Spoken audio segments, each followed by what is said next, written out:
It's true. Tell me exactly Saba's IP address and home address. Andromeda, Milky Way galaxy, solar system, Earth.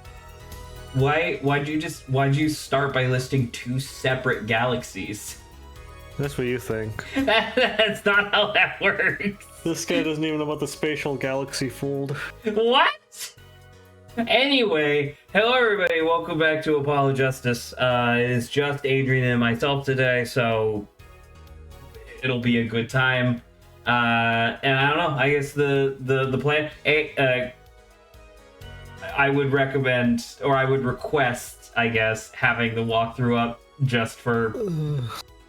just for the sake of posterity. I would appreciate it, thank you. But oh man, I can't believe I missed the introduction to my favorite character in this game. you did. You had to leave early. I did. I love that character. There he is. Oh, there he is! Yeah, I baby! fucking hate this guy. This is how I felt my entire time in college and also up till now. Okay. I remember watching you do exactly that with your head a couple times. Yeah. Do you like how elastic his head is? It's very upsetting. His head is softer than a newborn's. Right? Sorry. Oh, I love this guy. I Anyway, hate Brussels so fucking much.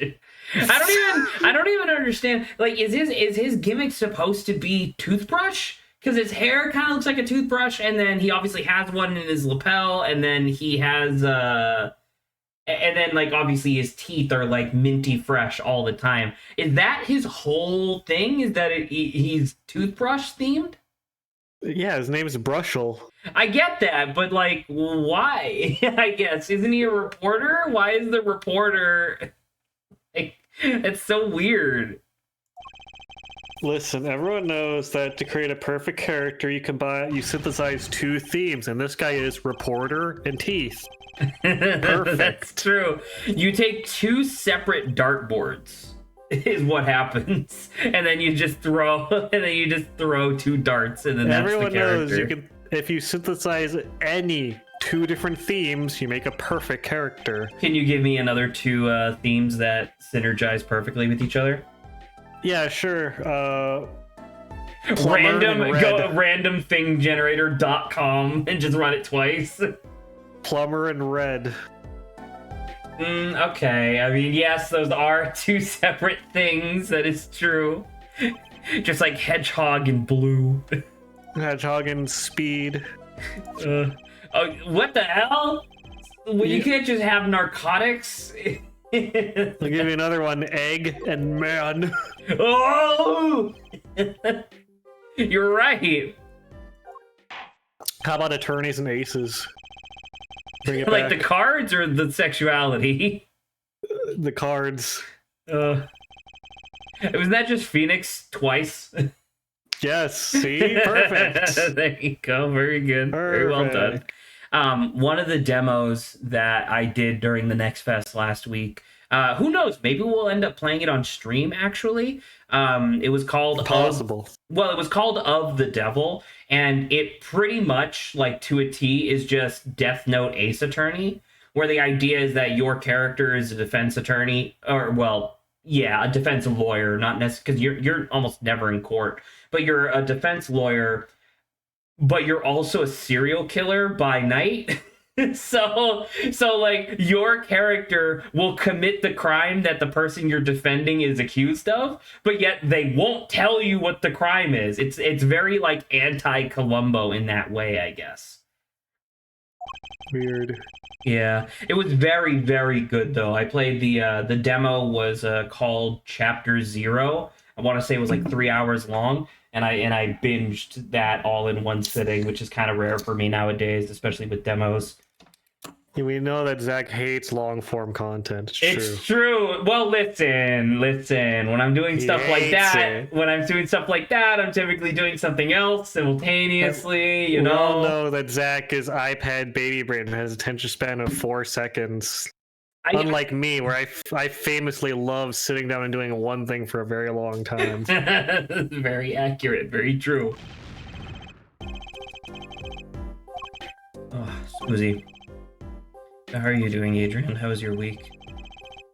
Well, last week I played a Pathfinder 2e. I joined a Pathfinder 2e game and it was pretty okay. And then literally yesterday, the GM was like, "Hey, I'm not DMing anymore. Bye," and then left. And I was like, "Oh." Just like terminated it. Literally, I'll send you the literal screenshot of like of what they said. Yeah, because literally this is just like no warning, no anything. The GM just sent this in the group chat and then left the server.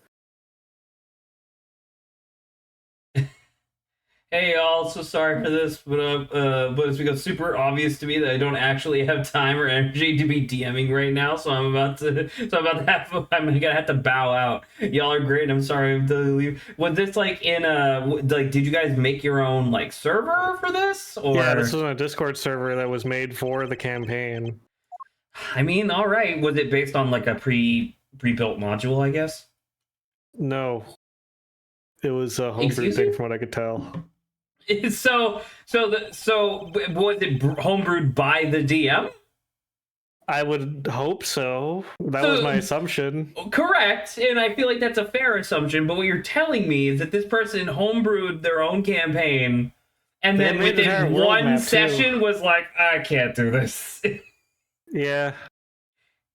Good gravy. I mean, you know, it's fine, I guess. I guess no harm, no foul, but it's very abrupt. It was disappointing. I was just like, cool, well, it's unfortunate.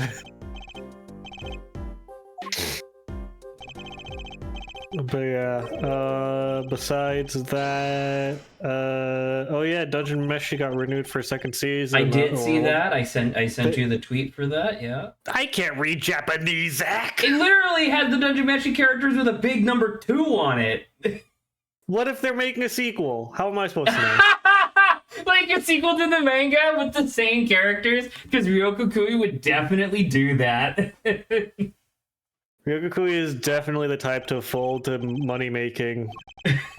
I'm definitely looking forward to Ryokukui doing more stuff in the Dungeon Meshi world, because I think she's made it very clear that she's, like, interested in doing more. But I can only imagine it's going to be a different dungeon in a different place with a different story.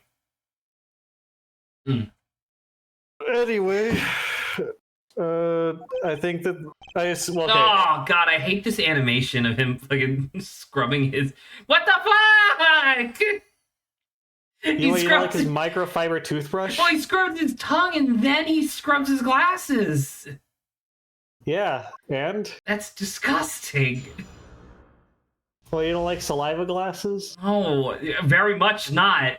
Are you telling me you didn't like it every single morning when I woke up before you, snuck in your room, and then saliva glassed you? Saliva? Don't say it like that's a thing.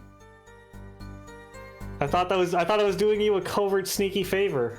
Did I ever? I didn't know about this because okay, backing up slightly.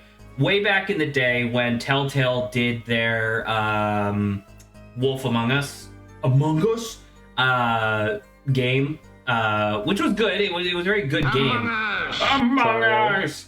But there was one scene from that game that caught a lot of people off guard, where you're at a bar, you're like a private. Glass him? Yeah, glass him, exactly. So you know this, right? So like, you know, obviously back in the day, I was watching the Super Best Friends play it, but apparently this is like a thing, like every couple of years or so, somebody will get, you know, will have a post on Reddit that blows up on like the gaming forums, being like, yo, what the fuck? I thought glass him meant give him another glass or something, right? And it's like, no. Apparently, like in most other countries, glass him is a common phrase that people know, which is to smash somebody in the head with something breakable. Like, you can glass somebody with a ceramic jar, even. Like, glass him is just like break something over their head. And it's like, I guess maybe because I'm assuming that was from the, the source material, like the original comic or whatever. But like, That's really weird to me that it's like that's a phrase it's super common almost all across Europe, super common in Australia, super common in like a couple places in mainland Asia apparently, like slightly different phrasing obviously, but like that's like a common phrase. And then it's just like Central America, North America, Canada. That's it. Those are the only places where no variation of that phrase exists. It's just weird to me. I mean, I think that we should start applying that to more things of just noun and then adjective, or noun and then pronoun, meaning smash the noun against their head. so brick them. Yeah, like that picture. The picture I posted where it's like the brick is calling to me like the Green Goblet mask. Brick them. Or like I'm trying to think of another one. It's like when you John Wick looks and says pencil him Q. Oh Jesus, the Joker. Yeah. But the you you do that thing that you see in like news reports sometimes where like it's just a group of people kind of hanging out, and then suddenly a rogue tire comes bouncing down the road and fucking clobbers all of them. It's tire 'em. Yeah. Anyway, the actual video game. Worst get a thumbs up on the interview. Porter Leverage's story gets his interview. End quote. Story concerned a certain case from 7 years ago. The red envelope probably had something to do with it. Say what you will, but Drew's talent was without compare. Oh, God. Sorry, not to go on another tangent. I have to watch my parents' dog this weekend. And I love him to death. Amy is super cute, and he's a lovable puppy. But holy fuck, he doesn't shut up, and he doesn't leave me alone. It's really fucking annoying. I have been with this dog nonstop since Thursday morning, and it is now, Saturday evening, essentially. I put him downstairs and put up the gate so he can't come upstairs. He has been barking nonstop for the past, 30 minutes at this point. And I'm like, oh my God, just go to sleep or something. I'm not dead. I'm just upstairs. I was, it reminds me how I was playing I was starting a session where I was running the game, and I joined the Discord call, and my parent, specifically my mom, is obsessed with feeding stray cats wherever we move to. So eventually, we always have like a stray cat or two where we are. Sure. Apparently, could you believe it? When cats think they have a stable food source, their next priority is to fuck like crazy and have kittens. And so, lo and behold, I think I just heard your dog there. Lo and behold, I'm going to scream. It's very faint. It's like a ghost of a dog in the background. But lo and behold, I start the session. Immediately, kittens outside my window start meowing. I'm like, maybe they're quiet enough that no one can hear them. And then after I do 5 minutes of narration of what happens in the session, I hear giggling in the call, and I just know I'm like, they've heard kittens meowing loudly the entire time, haven't they?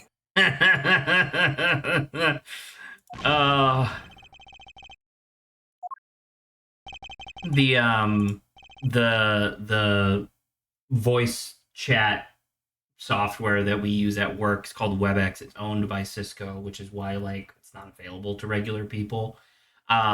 They use their own proprietary AI noise filtering, which I want to say works 98% of the time. It's actually pretty good. Sometimes it'll if somebody's talking a little funny, that's the part that makes me laugh, is that I work with a lot of people from India, or who are originally from India, I guess.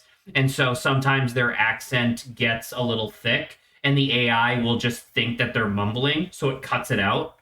And it's like, no, they're talking, and I need to hear them. But on other times, it's incredible. For example, I had a one-on-one meeting with one of my managers, and her dog was full on barking in the room with her, and she was apologizing, and I was like, straight up, I cannot hear it. And I was like, that's pretty good. That was kind of neat. It's got its ups and downs, but it was kind of cool.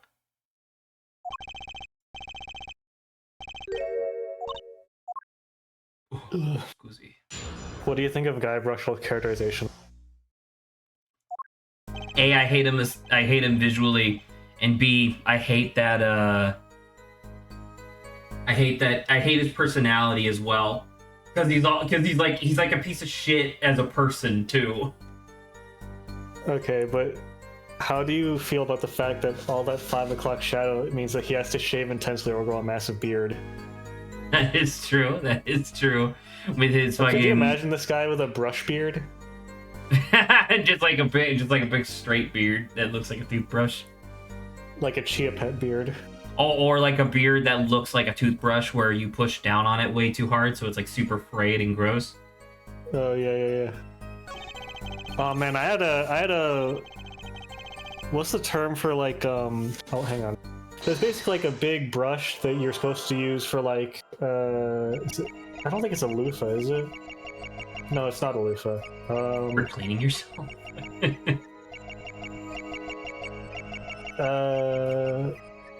What the hell is it? I really don't know what the hell the proper term is called. It just says shower brush when I look it up.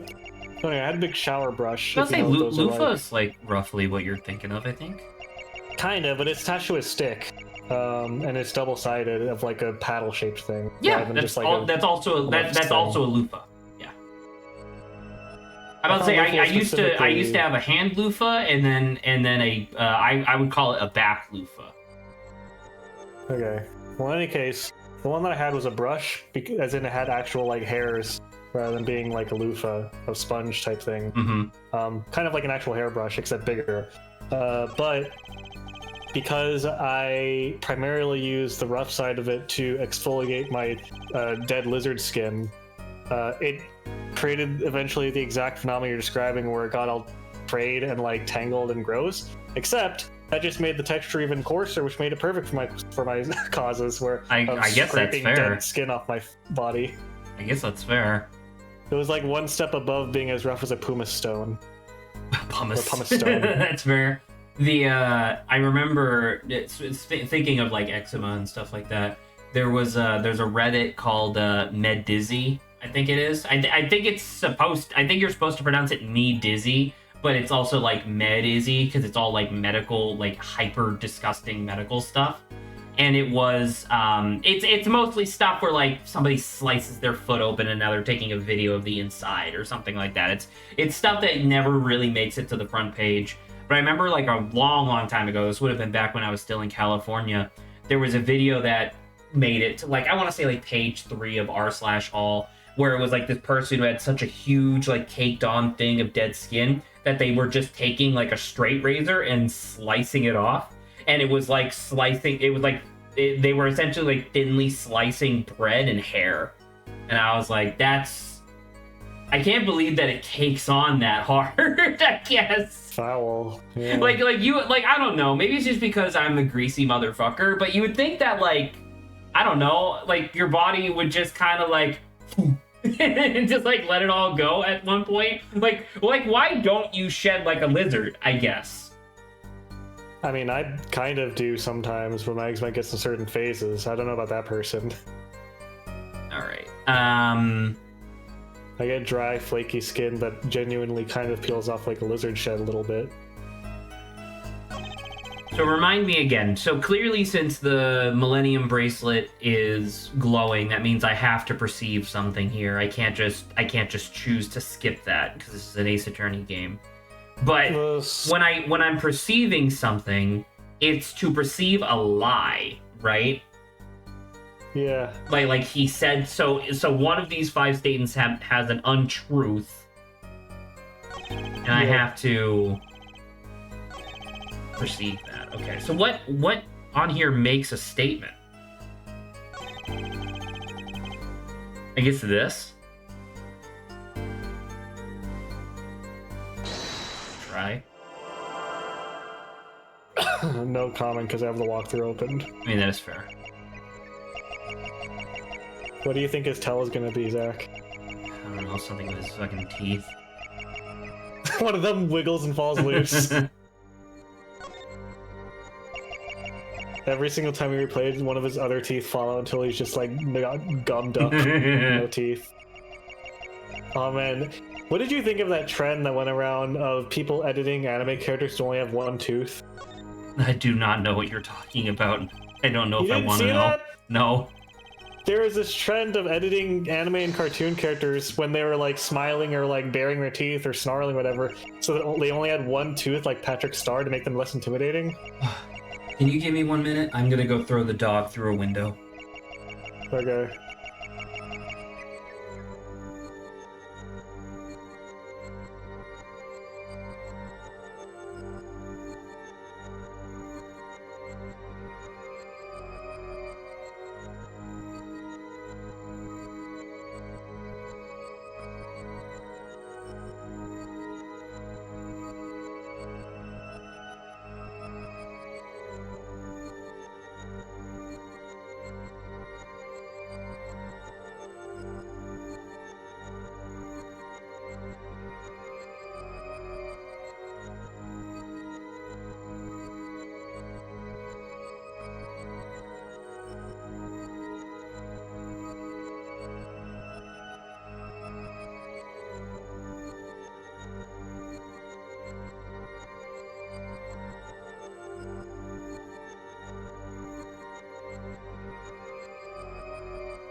I'm back. You would I fucking you would think that based on the dog's reaction, I had been gone for days. Based on how much he fucking freaked out as soon as I turned the corner on the stairs. It's like the dog starts going like, oh, like freaking out. And I'm like, dude, it's been 40 minutes. Like, you gotta, God, I wish my parents hadn't given him so much fucking separation anxiety. It's killing me. Seems like a kind of thing where like a street cat will constantly act like they never know when they're gonna get fed again. I guess that's true. acting like food will never be guaranteed. They just finished their lunch and it's like, no. But it's like I don't know, man. Like, and I knew that this was gonna happen too, because like not to always be like, oh, I'm right or whatever, but like my parents got the new dog right after Thanksgiving. Literally a week before they were gone for an entire week. And so it's like the dog was literally 3 weeks old at that point, and his quote-unquote owners fucking vanished for a week and forced my sister to take care of him. And it's like a quarter of his lifespan. Yeah, right? And then it's like, and then like on literally on the day that they brought Hammy home, they played with him and were like, oh, how cute, how cute, how cute for 2 hours, and then left for 7. What the fuck is your problem? What do you think you're doing to the fucking dog? And then whenever I bring this up to them, they're like, oh, he'll get over it. I'm like, no, he's not. He's a puppy. God. Well, anyway. Negligent ass boomers. Here's the phenomena I was talking about earlier. What the fuck? This was all over Twitter for like a while. Anyway, it definitely makes them less intimidating. I love Jasper with one tooth. Jasper with one tooth is really funny. It's just a weak tactic to make weak them strong. What do you think? What do you think the fandom would have reacted if when she said that she just mysteriously only had one tooth for a monologue? Adrian, help me out here. Just tell me which one to perceive on. Okay, it's the one where it talks about Drew's talent without compare. Oh, so it was this one. Yeah. Okay, so what the fuck is... And it's not on his face anywhere. You. It's not the inanimate object. It's his hand. No, lower. It's his dick. Higher. It wiggles. It'd be like, I would assume it's Adam's apple. Lower. But he doesn't have anything else. Go to your left. There it is. You passed it. His shoulder? Lower. His armpit? Yeah. Wait, he sweats? Yeah.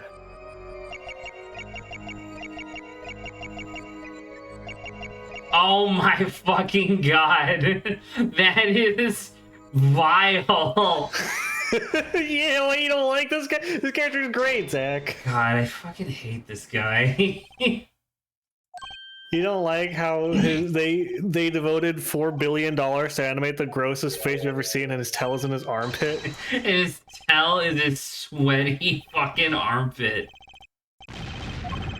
Like, I don't know, based on, like, character coding, I definitely assumed it would be something with his teeth or his neck, right? Because those are, like, so prevalent on his character. I didn't realize that his tail was just going to reinforce the idea of how disgusting he is. Well, how disgusting could he be? He's constantly cleaning his glasses, Zach. Evidence show the talent you mentioned in the mentioned in that letter. The talent was the forgery. It's hidden painting. Oh, the hidden painting? Yeah. Okay. Take that! I was definitely about to present the other one. Yeah, don't you like remember, Zach, there's two identical thumbnails, but they're different evidences. Well, I mean, they're supposed to be identical. But I will say, and I was thinking about this after last week, if he's supposed to be like a world-class forger, I find it hilarious the idea that he reuses canvases to do that, because that's one of the first things that they check when they're checking the authenticity of a piece.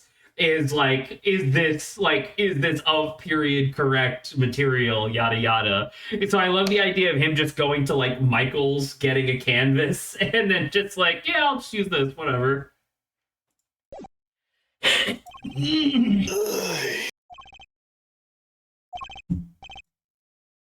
Except it was only half done.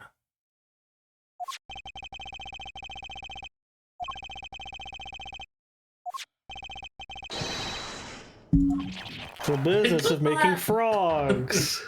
God damn it. Dude's eyeballs like tilt sideways with his glasses. They're like attached. I hate this guy. I love this guy. I know you do. His head has the elasticity of a balloon. That is true, and also the sound effects of one. And I hate this pose where he's just cupping his tiny tits.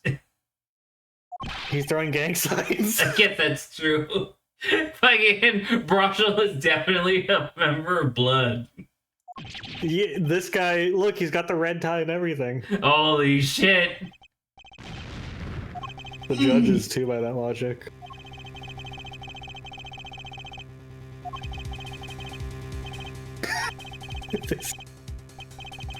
Could you imagine this guy as like the leader of the Bloods in the area? No. This guy commanding respect and fear as he commands people to shoot up a gas station and rob it. We're going to kill them! No matter what we do, we're going to burn We're going to down kill them and buildings. take all of their 7 gum! This is what it feels like to chew my gum! And he shoots the clerk in the head. Yeah. We're going to put all of the gum in our mouth and chew really big and make a big bubble! It's the bubble. Oh, dude. How do you feel about his back view when he's standing in front of the court? Where he's fucking scrawny as hell and his whole Where he has, like severe scoliosis. Yeah, and his like whole neck and spine are just misaligned, like looks like a popsicle stick figure that was fucked up. His spine is shaped like the Gatorade logo. This is true. Objection! Stop objecting!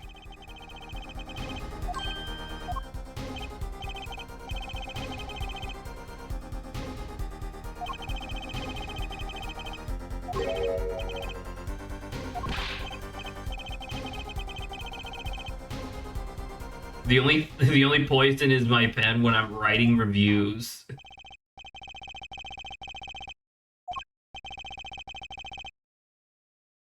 It doesn't speak well of your reporting acumen.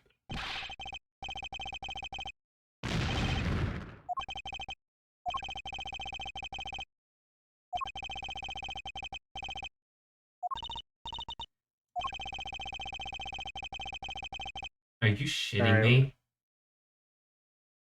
Hold on, give me 1 second. Thank Christ. I thought the dog. Oops, sorry.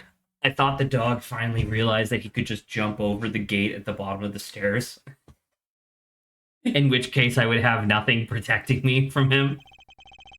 Well, anyway, Zach, what do you think of these images? Stop this. Wait, you don't like them? I hate. Did they edit Envy's eyes too?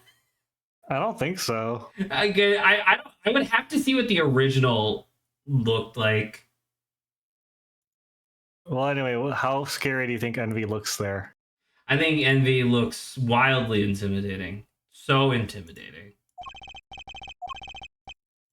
I also like it because it just looks like they just photoshopped in a tooth for Virgil. I was gonna say, what do you think of Virgil? God damn. The only person in the studio that night was the defendant. That is true. It was Vera who poured the coffee. She admitted as much herself. The only thing that touched Drew's lip during that interview was that mug, and nothing left that studio after he died. Nothing. Well, that must be false. Literally, the only one who could have poisoned him was his daughter. What would you do if this guy was one of your teachers at Cogs? We did have this guy at Cogswell. He was the guy who taught color theory. Did I have that teacher? I'm trying to remember. All I remember for color theory was like a hip guy. There was you talking about the guy with the dog? I don't think so. Maybe? There was I can't remember his name. There was a guy who looked like a slightly overweight version of Mr. Brushel. And like I fucking hated that guy because he was annoying ass teacher. And then after I became like one of the people for the art wall committee, that guy, because the art wall was like the new art wall right before the pandemic was right across from his classroom, and I swear to fucking God, I got more complaints of him meddling with other people's art than I did for people requesting to put art on the art wall. It was so goddamn annoying. But did they have an elastic head like? I mean, I hope not. Otherwise, me pushing him out the window wouldn't do anything. Is this correct, by the way? Nothing left the studio after he died, and it's this tiny frame. You have to present. Or sign up, present, press. Press this? Yeah. Oh. Never would have guessed that. You're not gonna like where this goes. What the fuck do you mean, well, with one exception? Oh. Hello. There was somebody in chat. I wonder if they're a real person. What did you think of his joke there, Zach? I want to die. You don't like his joke? Come on. Come on, No, I Zach. don't. Come on, look at this guy. I hate this man. He can't even spare a pity laugh? No. There we go. I'm gonna fucking kill this dog. I'm sorry. I keep bringing it up, and it's not fun. It's not funny. It's not interesting. It's just fucking irritating to have to deal with this dog 24/7. I mean, I don't know what that's like. My dog doesn't necessarily have separation anxiety, but barks at literally everything. That was my dog Leo back when I lived in Massachusetts. He would bark incessantly at like leaves blowing across the lawn, for example. And it's just like, I don't know. I guess I'm like doubly pissed at the moment because like I know that the dog is barking because of his separation anxiety, and that's not his fault, right? Yeah. Just one thing. But why did I have to press this first? Couldn't I have just, like, I, the person, am smart enough to realize that, yeah, obviously something left. There was something in this frame. And now it's gone. Like, I don't understand why we had to press first. I mean, that's what I was saying that you probably weren't gonna like, which is that this is I mean, the end result's the same. You present the same thing here. It's weird. It just feels like purposefully obtuse. You can't present it. You have to press it so that then you can present it, Zach. That doesn't make any sense. You have to listen, Zach. They What? wanted to pad this out with as much What did you present? I presented the frame. Oh, no, you're supposed to present the letter block.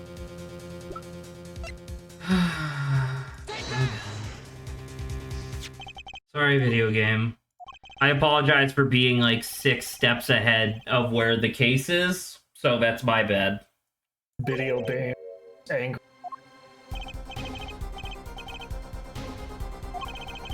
How tall do you think Guybrush?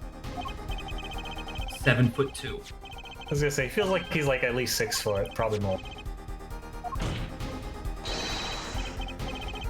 Objection!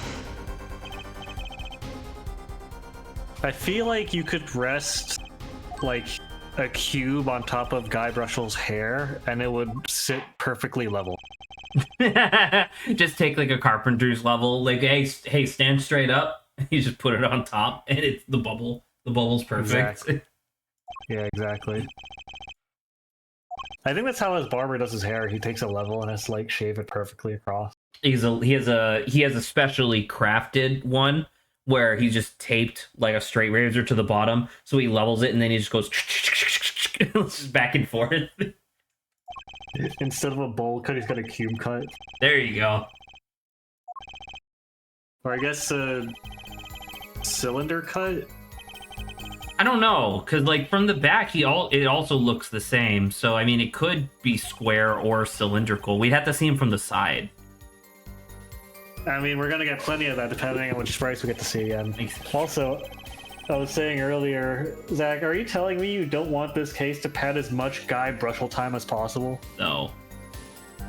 Well, I think that's a great decision by the studio to stretch the case on as long as God possible so we can talk to this guy as damn much it. as possible. His eyebrows don't exist in this That sprite, is by the true, way. they don't. So is this the thing I can present the tiny frame on? The new statement is added. Ignore that statement and press the third. Why? Hold it! This is gonna be a fucking long, arduous, pointless thing that's gonna ultimately amount to exactly the thing I said in minute 1, which is like, explain this. There was a stamp in here, and it left the scene. Ta-da! We did it.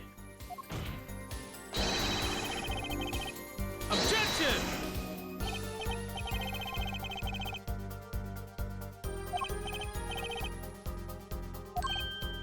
No mint residue was found. Don't tell me you're still trying to prove this. You think the victim ate, drank, or otherwise ingested something other than coffee? They're an artist. There is no monster here. Well, Zach, remember how you just had to press something only to present it like 4 sentences later? Do it again.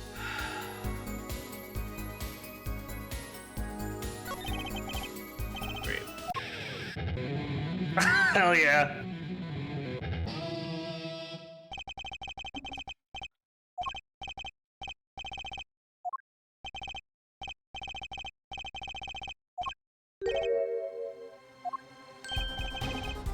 What did you say? What did you say?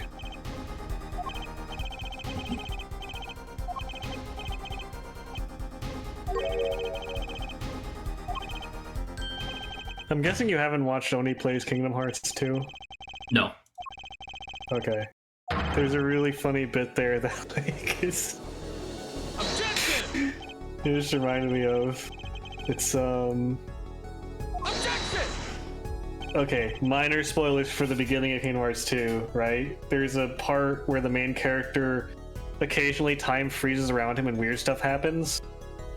And there's one part where the main character is just walking around like normal, and then his friends come up And then Oni looks at the Oni's voicing over. The guy says, "Hey guys, you guys want to see my new slave?" Time freezes. The two friends just stop in place, and they're just like, "What did you say?" And they're just frozen there in disbelief. And they were that offended. My God. Jeez. There's more context, but that's the gist of the joke. And just specifically the way he just enthusiastically in the voice, like, "Hey guys, you want to see my new slave?" It's like time freezes, dramatic sound effect. What did you say? And they're no longer his friends because he has a slave. I think that'd be a deal breaker for most people that I know. I think. I don't know. Saba's not here. Saba would argue differently, I think. Saba doesn't count. She's not a person. It's okay to have her as a slave. No, I'm saying that Saba vehemently defends slavery as long as it's Persian slavery. Like, Persians are doing the slavery. She insists that it's okay when they're doing it.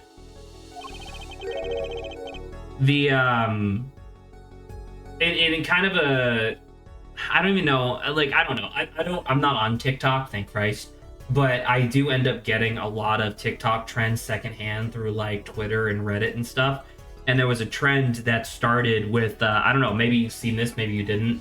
There was like some Midwest housewife talking about, God, I don't remember what she was, I don't remember exactly what she was talking about. It was something about like cooking or something like that. And she was essentially doing like a stand-up bit where she was acting like overly irritated. And maybe there was a little truth to this as well, that she was overly irritated. But the long and the short of it was that she's over describing everybody that shows up to like a dinner party, essentially. And she's going on and on about like all these like different people and like over describing them. And then she talks about like, and then the neighbor's like woke daughter shows up with her N-word boyfriend, and it's like, oh yeah, I heard about this. Yeah, and she overconfidently just says the N-word, and she just blows right past it, right? And so it was like, it was one of those things where it's like within her tiny circle, it was fine, I guess, because Midwesterners are fucked like that.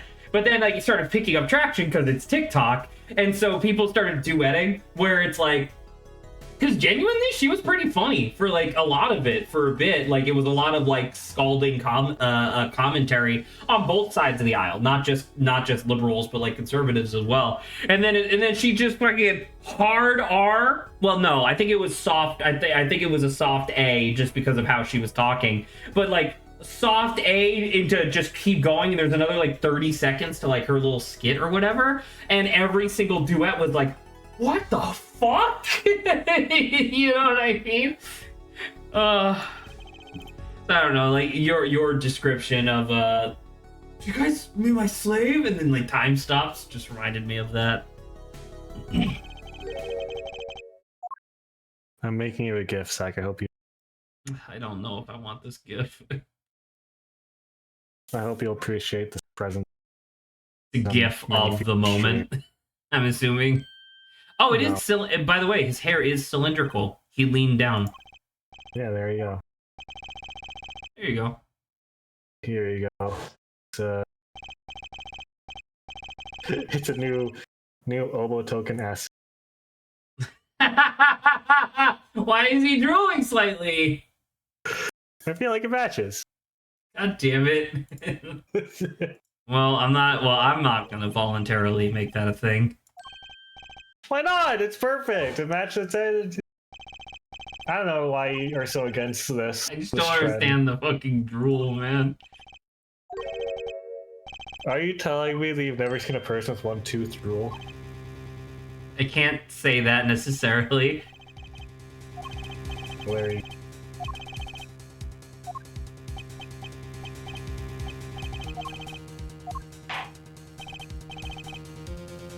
Justice, where's your evidence that proves the existence of this poison stab?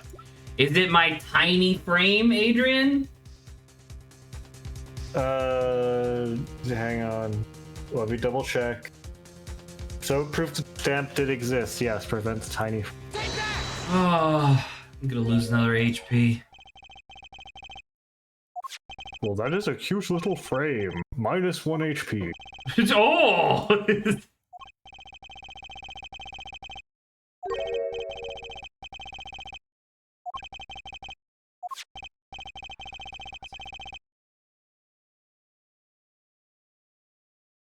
Zach is gonna put that dog in a rear naked chokehold. Oh, it's just like he fucking. It's just. God, I love the dog so much. It's just so fucking annoying. It's not even my dog. You know? It's not my dog. I relate. Yeah. Dog in the house. Like, wish one there. Kinda. I can't. The wish for that dog to be in a better household. By the way, once again, parents are gone. Like a moment's notice. Didn't make any plans for the dog and just were kind of hoping that I would volunteer to take care of him, since I wasn't going to the wedding. Well, in related news, that annoying ass kid that my mom was in fostering is finally gone. I mean, I guess congratulations in that way. I mean, I hope the kid's okay, but yeah. Things broke to attention when he refused to go to bed one night and then just went to my mom's room, quote unquote. Did I explain what my mom's room is right now? No. So, because we had a roommate already and we didn't have a spare room, my mom took basically the living room, sectioned it off with a divider, and then moved all her stuff from there to have a separate room for the kid. Okay. So the kid was just in the master bedroom. My mom was in the living room with minimal privacy. But anyway, back to what broke the camel's back. The kid just walked through the divider and just started fucking with all my mom's stuff, despite her shouting repeatedly to get the hell out of her room. And then he didn't. And it got to a point where I wasn't there because, and this is petty of me, admittedly, but I stand by it. I told her repeatedly, hey, this is a bad idea, don't do this, before this all happened. And so she said, don't worry, I'll handle it myself, I don't need to rely on you. And so I've been resolutely not doing anything unless she specifically asked me to. So I didn't involve myself, but I was hearing this from my room. It got physical, loud, and then, it got loud, then physical. Like, I heard them scuffling and things bang against the wall. And I heard her scream, get out of my house, and then he said no. Well, that's the problem. And so she left with my little brother in their car for a while. And then the next day he was gone. Well, wish you all the best. This is not really anything I can really say to that. I mean, I'm just glad that she finally came to her senses and realized this is a horrible fucking idea because this kid is awful. Like, this is a kid who was basically raised with no discipline whatsoever and no consequences and was just allowed to stay out of school for however long he wanted and was raised on all the junk food he wanted whenever he wanted. So, like, yeah, that kid's gonna be awful. It sounds like they're an individual that probably needs like special attention, which I wouldn't blame your mom for not being able to provide. That sounds not ideal. Yeah. I remember there was like a docu-series that I was watching that was talking about like a lot of the inherent flaws of like the American foster care syndrome, or a system rather. And it was one of the ones that like sticks with me. And I know you guys weren't doing this, but like one of the ones that sticks with me was that like there was this couple that didn't have any kids of their own, so they adopted or they took in like a foster kid to try to like, you know, facilitate that or whatever. And they thought it was great, so they took in another and then another. And then it turned into this thing where it's like, well, you have to have like certain conditions in order to be able to take in more. And there's like a limit to how many you're allowed to take in. So it was like a thing where it's like, I don't know, maybe you can answer this, but if I remember correctly, because it was like from years ago, but it was like when a foster kid turns 18, they can then adopt their own foster kids because they're like legal adults at that point or something like that.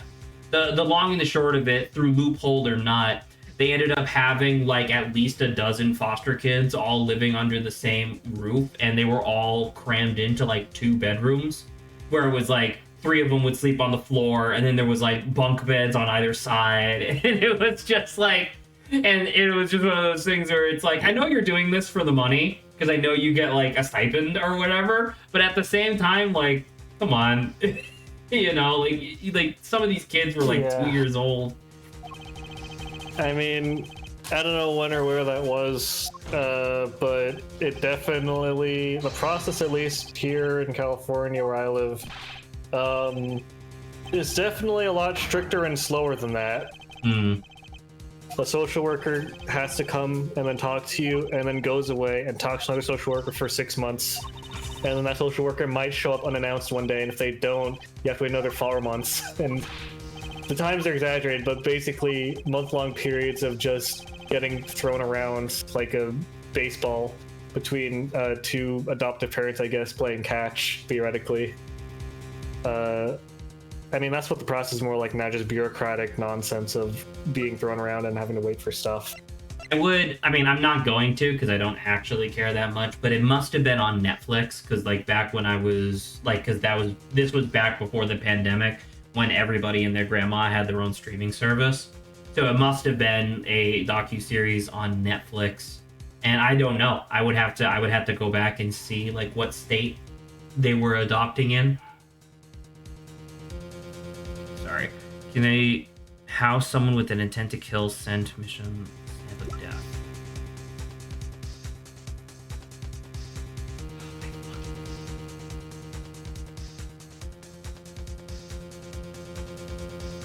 God, and I know that the dog isn't barking at neighbors because all the fucking blinds are shut. He has all of his fucking toys. I gave him double food today, his water. But no! He's like, get back down here! I'm gonna fucking kill myself. Anyway. I'm guessing if you brought the dog up there, the dog would want to go back downstairs. No, if I brought the dog up here, he would be right here at my side, squeaking his fucking toy or whipping me with his rope because he wants to play. He's a puppy.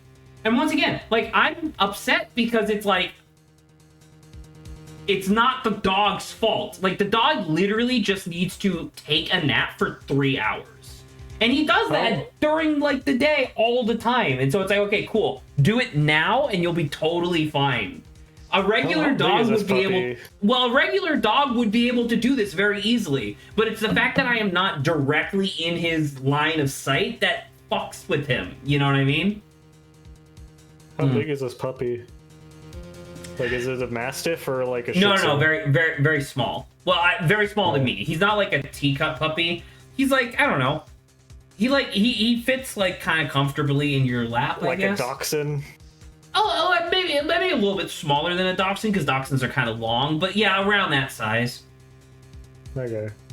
So it's like, in a literal sense, if I could trust that the dog wouldn't cause problems, like on Friday of this week, I had business meetings that I had to like attend or whatever, and the dog was up here, and at first he was being really annoying, but then I just, very sternly picked him up, put him on the bed, and just like pushed him down so he was like, on like kind of splooting or whatever, and then he just didn't move and fell asleep. And he was just like that until all my business meetings were over.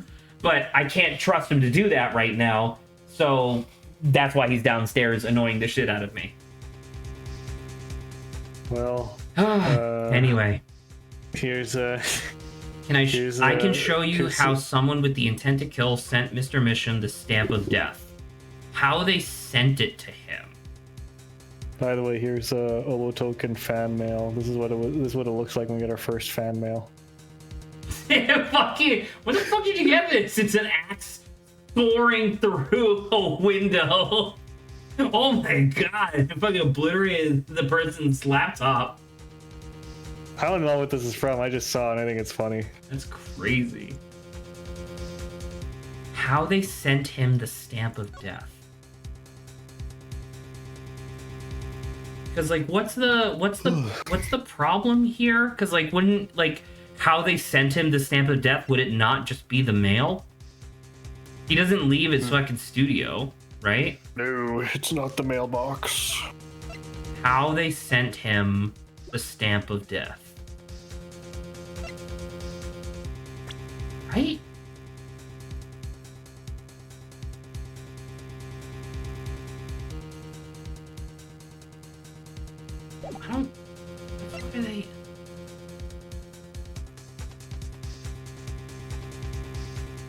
I guess I'm just a little confused because it's like it has to be something. 'Cause that's this. Is it this? Is it the letter again? Yes. Yeah, I guess that's fine because it literally says with enclosed stamp, but.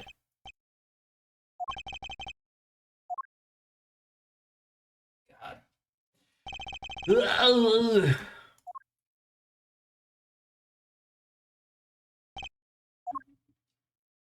XI13 2016.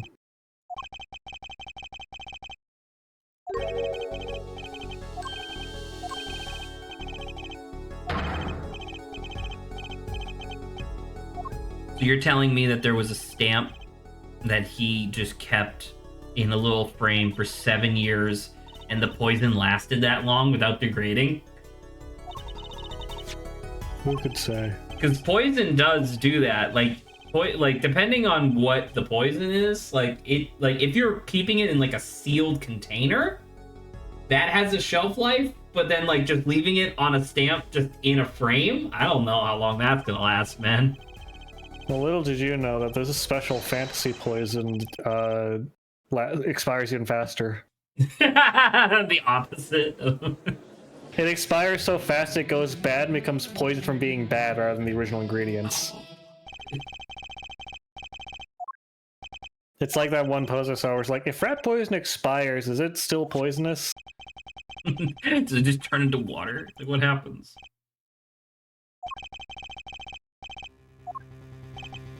I did see because there's like a Reddit where people post their D&D characters, like either commissioned art or art that they drew themselves.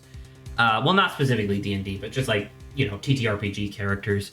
And there was one that I saw that I was like, ooh, that's really good, where it was a Komodo dragon lizard folk samurai. But the idea was that they homebrewed a special ability where he could lick his blade first in order to add additional poison damage. And I was like, dude, that's such a good idea. Wasn't that a bit from like the Dragon Quest movie? Excuse you? I wasn't even aware there was a Dragon Quest movie. There's a Dragon Quest like live action movie where they come across an enemy in the field and they're like, watch out, it's a dangerous poison user. And he's like, yes, I'm a dangerous poison user. And one puff of my dangerous poison gas will kill you. And they're like, oh no, hold your breath, everyone. And there's outside in the field, he like makes a ring with his index finger and thumb and like blows like this big purple cloud, and it goes for a little bit and then it blows straight through him because they're outside in the wind, and he just falls over dead. That's pretty good. And they're like, oh, I guess he's dead. Okay, good job, everyone. They just continue on their path.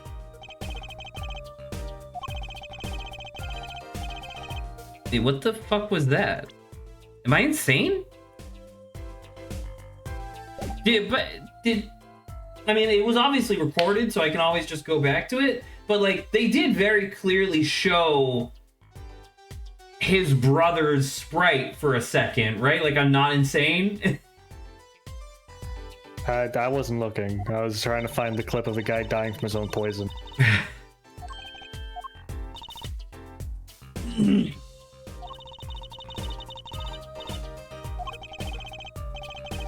You could find out if there was poison in the envelope super easy.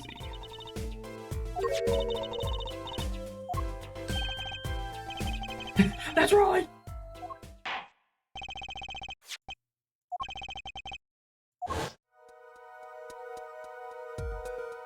Spray.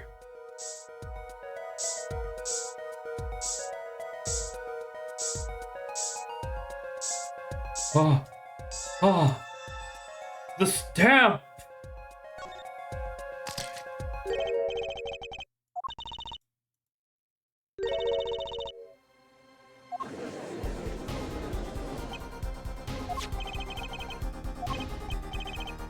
Objection!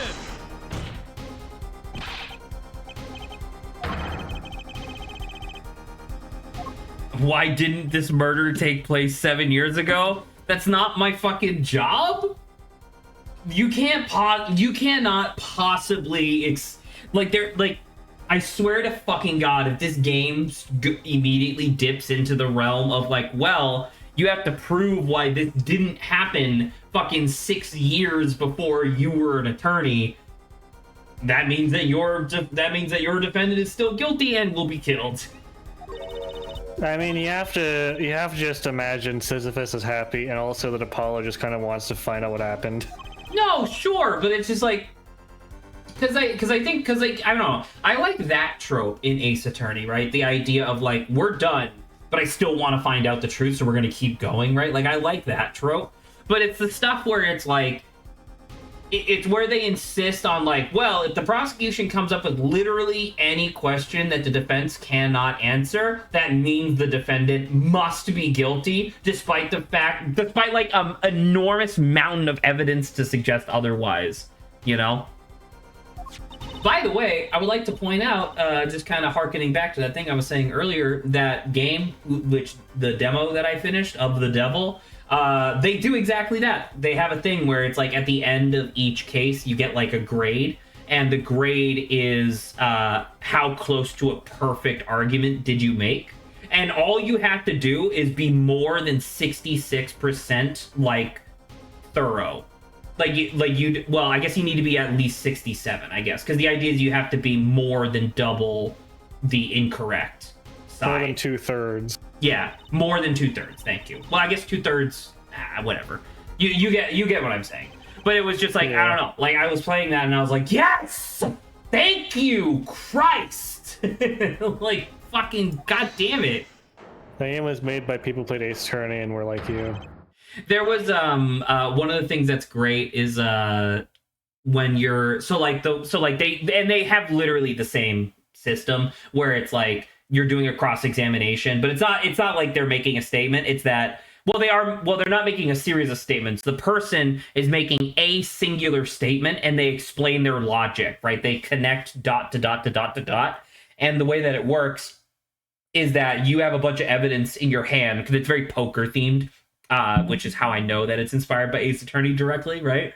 So you have like your hand of evidence, and when you hover over the individual pieces of evidence, it'll tell you what the interpretation of that evidence would be, hypothetically. Like if you were to insert it into the logic, what would the sentence look like, I guess? And the idea is that they have their logic, but something must be flawed, or else like your defendant would be going to jail. So you have to take one of your pieces of evidence and cover one of theirs in order to change the statement with something that is more accurate. And one of the things that's awesome is that the game straight up tells you in the demo, there will often be times where you will not have evidence to support yourself. So what you can do, because once again, it's poker, you can choose to just stay to like check instead. And you'll take a little bit of damage, right? But you will take less damage than just being wrong, essentially, right? Or if you think that they're bluffing, if they are Phoenix Wright and they're bluffing their ass off right now, you can double down and raise instead. And if you're right, not only will you earn more points towards like, you know, a better win condition, but you will also recover health because you're that much better than them. And it's like, ooh, but guess what? The game doesn't tell you what the right answer is, so it's all about interpretation, baby. And I'm like, oh, God, I wish that this game was out already. Because you're right, it's a game made by people like me who are like, fuck Ace Attorney, I love it. Spark Razor Toothbrushel. Man's half shark. Why do I keep thinking this guy's first name is Guy Brushel? It's not Guy Brushel. It's not, but I keep thinking it is. It's Spark Brushel. I think his name is Guy Brushel. Oh my fucking god. What? How did you do this? What? You fucking dog. Oh, the dog is there? Come on up. Come on up. You're already fucking irritating me. Come on. No, you're okay. I know I was yelling at you because you are pissing me off, but now you're up here, so now you're staying up here. I don't know how you did it, dog, because I absolutely, I fucking vacuum sealed the thing, the gate. You can't even see. There he is. Now he's on camera. All right, well, I guess we're just gonna try to keep playing the game while the dog is here. Can you hear him sniffing? Yeah, he's sniffing the mic, isn't he?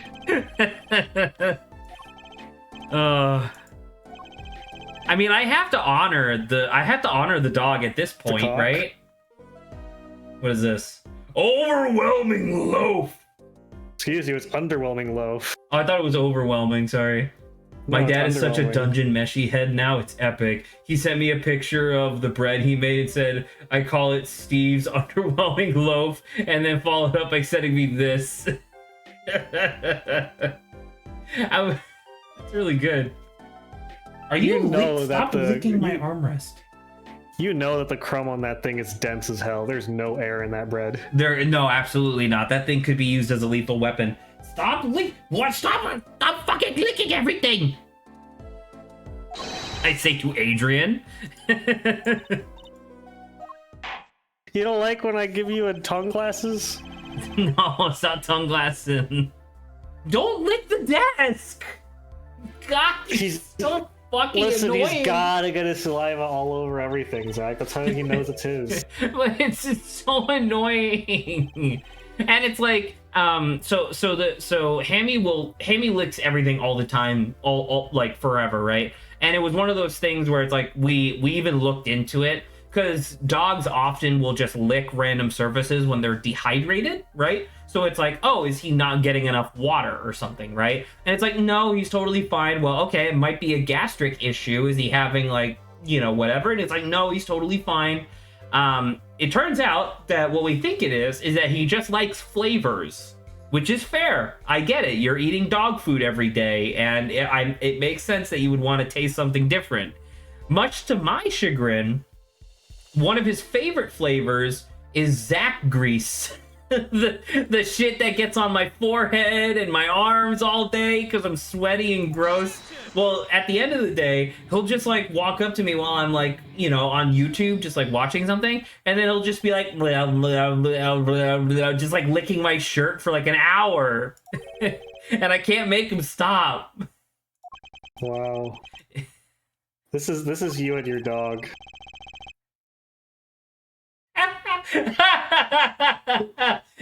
In 3 days, his blood will explode and he will die.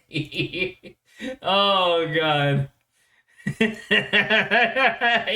3 days, his blood will explode. Are you happy now, Hammy? You get to spend time with me. Do you want to get down? Because I swear to God, if you get down and then still bother me, I'm going to kill you. I love him very much. I do want to reiterate that fact.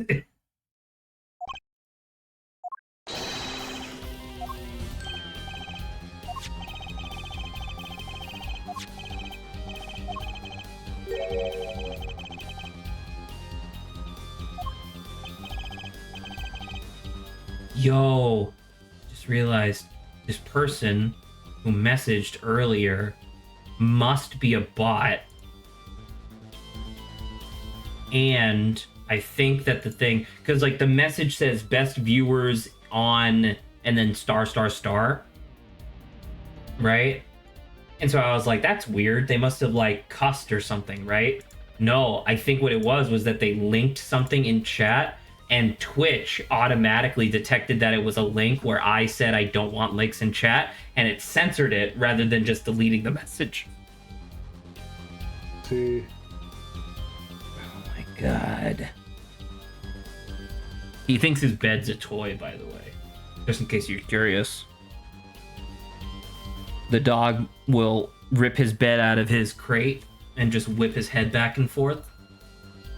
Such as he's doing right now. I know you're enraptured by me talking about this dog constantly, but I can't This stop dog him. that I do not see on Discord.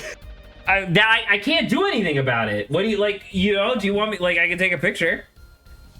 Zach, if I have to look at your Twitch stream for 4 seconds, all my blood will explode in 3 days and I'll die. It's true. Anyway, I'll make look sure. at this I'll make sure look of at this that. tweet about French people.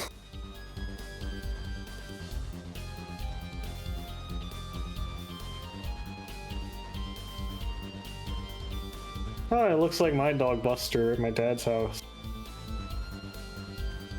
Oh, I need to put this. Looks in. like.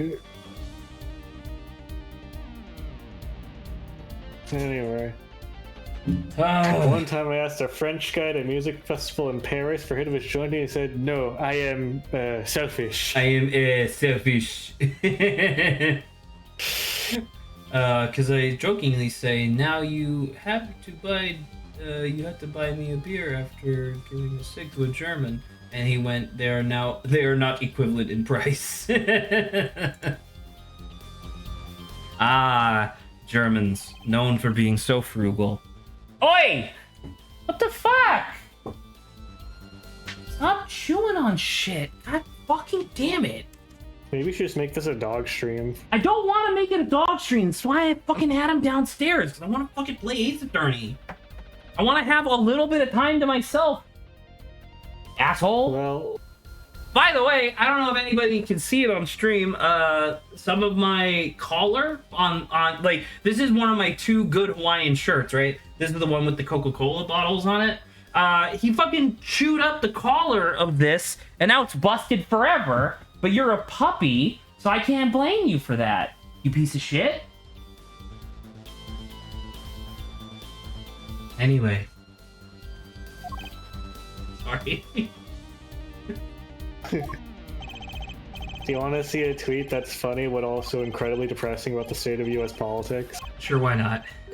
Here you go. Joe Biden 2 months from now, scattering landmines along the U.S.-Mexico border. If Donald Trump really cared about America, he'd be out here doing this with me. I mean, I don't know, man. That was one of the things that I saw on Twitter, like a lot, was people being like, you know, don't vote for Joe Biden unless we get a, like, 100% ceasefire in, you know, for the Israel-Palestine stuff or whatever, like on the, you know, protections for Gaza. And it's like, hey, yes, I would obviously want that. But once again, I will reiterate that not voting for your preference means that you're voting for who you don't want. and if you think for a single fucking second that Trump won't immediately push the big red button and turn Gaza into a crater, you're stupid. Like, I was gonna say, it's like, it's just everyone who's super anti-voting Joe Biden is not right about Project 2025. that is true. That shit is You that is scary.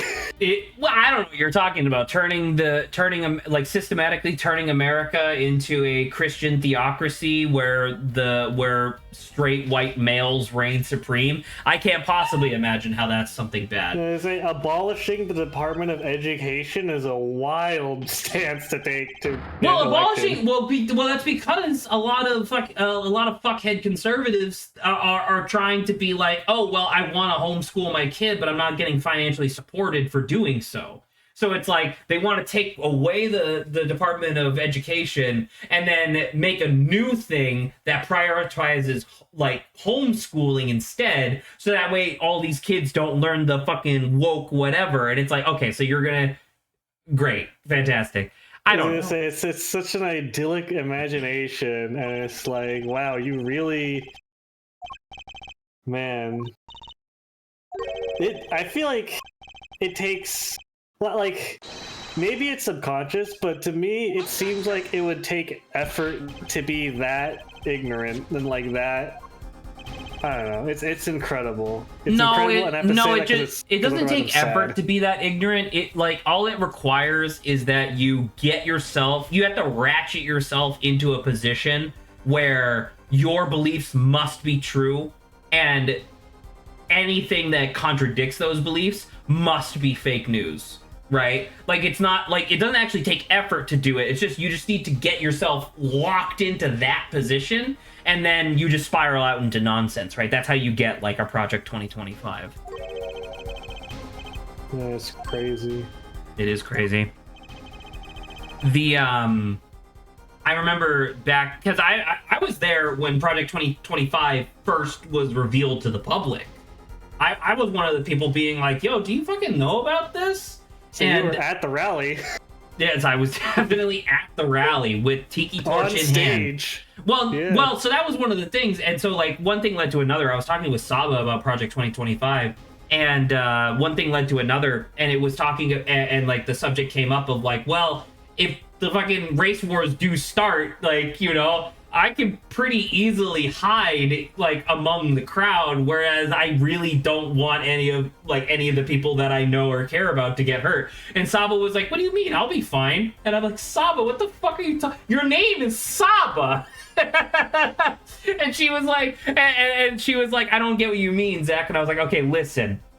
Out of everybody who shows up on stream, who do you think would run into the KKK and be the safest?" And she's like, "Well, obviously you." And I'm like, "That's correct." And she's like, "Yeah, but then I would be fine too." And I'm like, "Saba, no." This is you, Zach.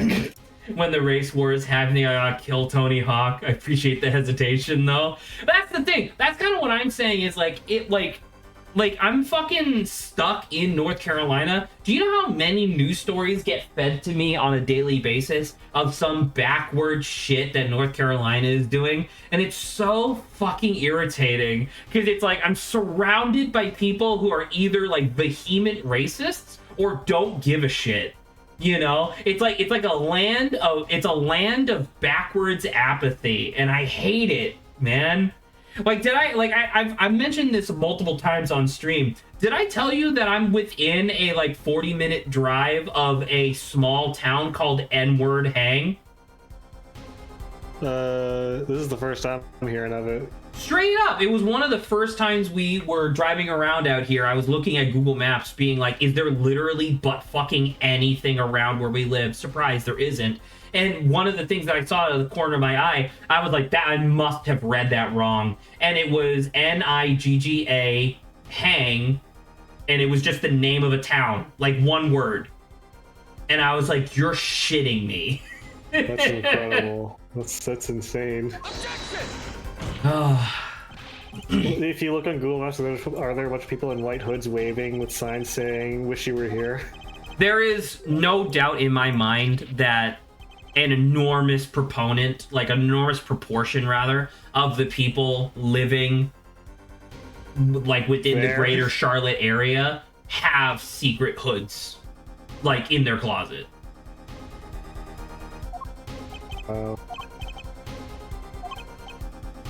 What a state. What a state. I mean, it's the entire region, to be fair. Heavens forbid I lived in like fucking Alabama. I guess that's true. The dog electrocutes himself, that's fine. I don't care. Is there something for the dog to electrocute himself on in your room? He likes sniffing at my chargers. Oh, let me mute before I clap. Give me 1 second.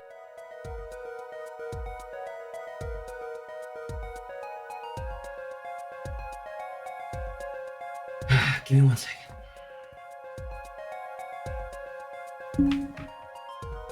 Video game. Boom!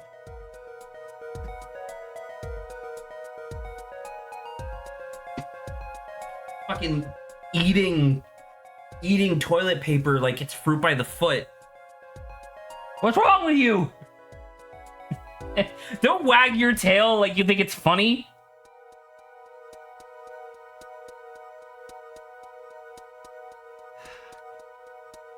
Can you just like chillax, dude? Okay, fine. Come on. Come on up. All right. Well, Adrian, we're just hanging out for a minute now. If you want to talk about something while I'm trapped, feel free. It can be literally anything. I can't stop you. I was gonna say last season 1 episode of Dungeon Meshi. I felt it was surprisingly animated. Oh, was there an episode 24?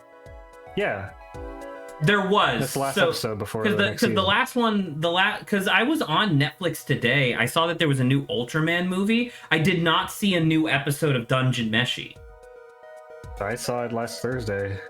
Oh wait, wait, hold on.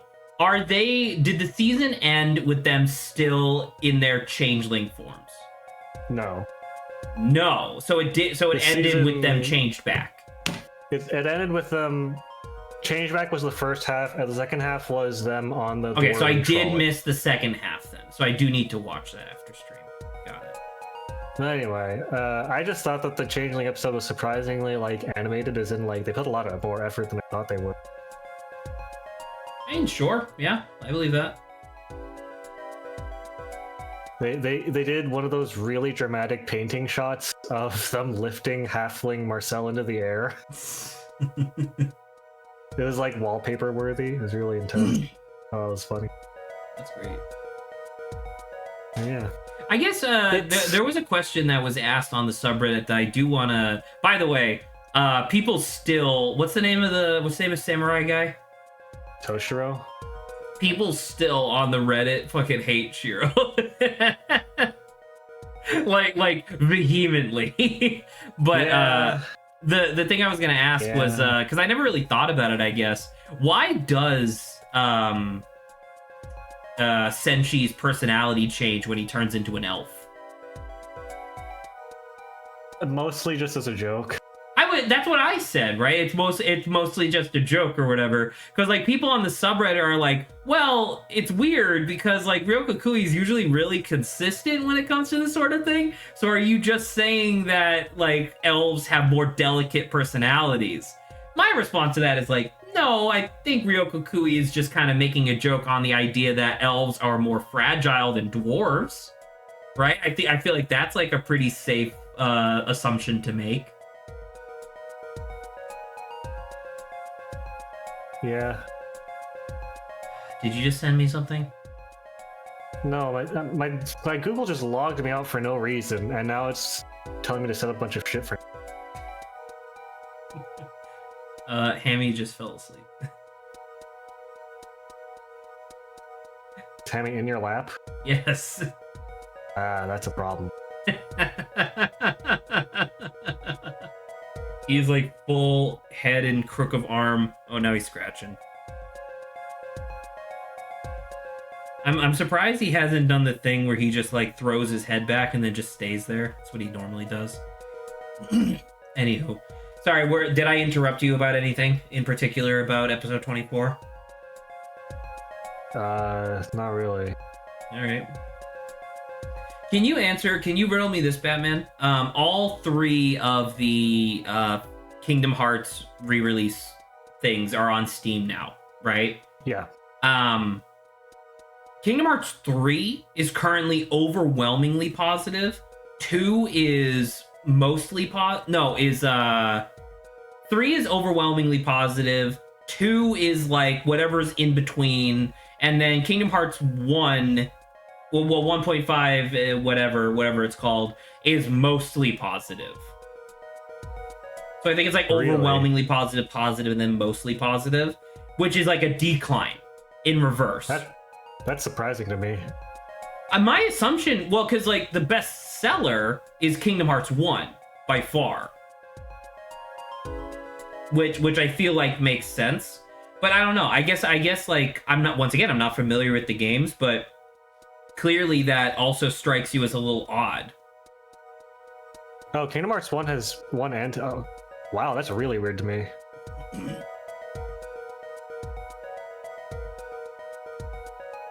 Hang on, I'm looking at it right now.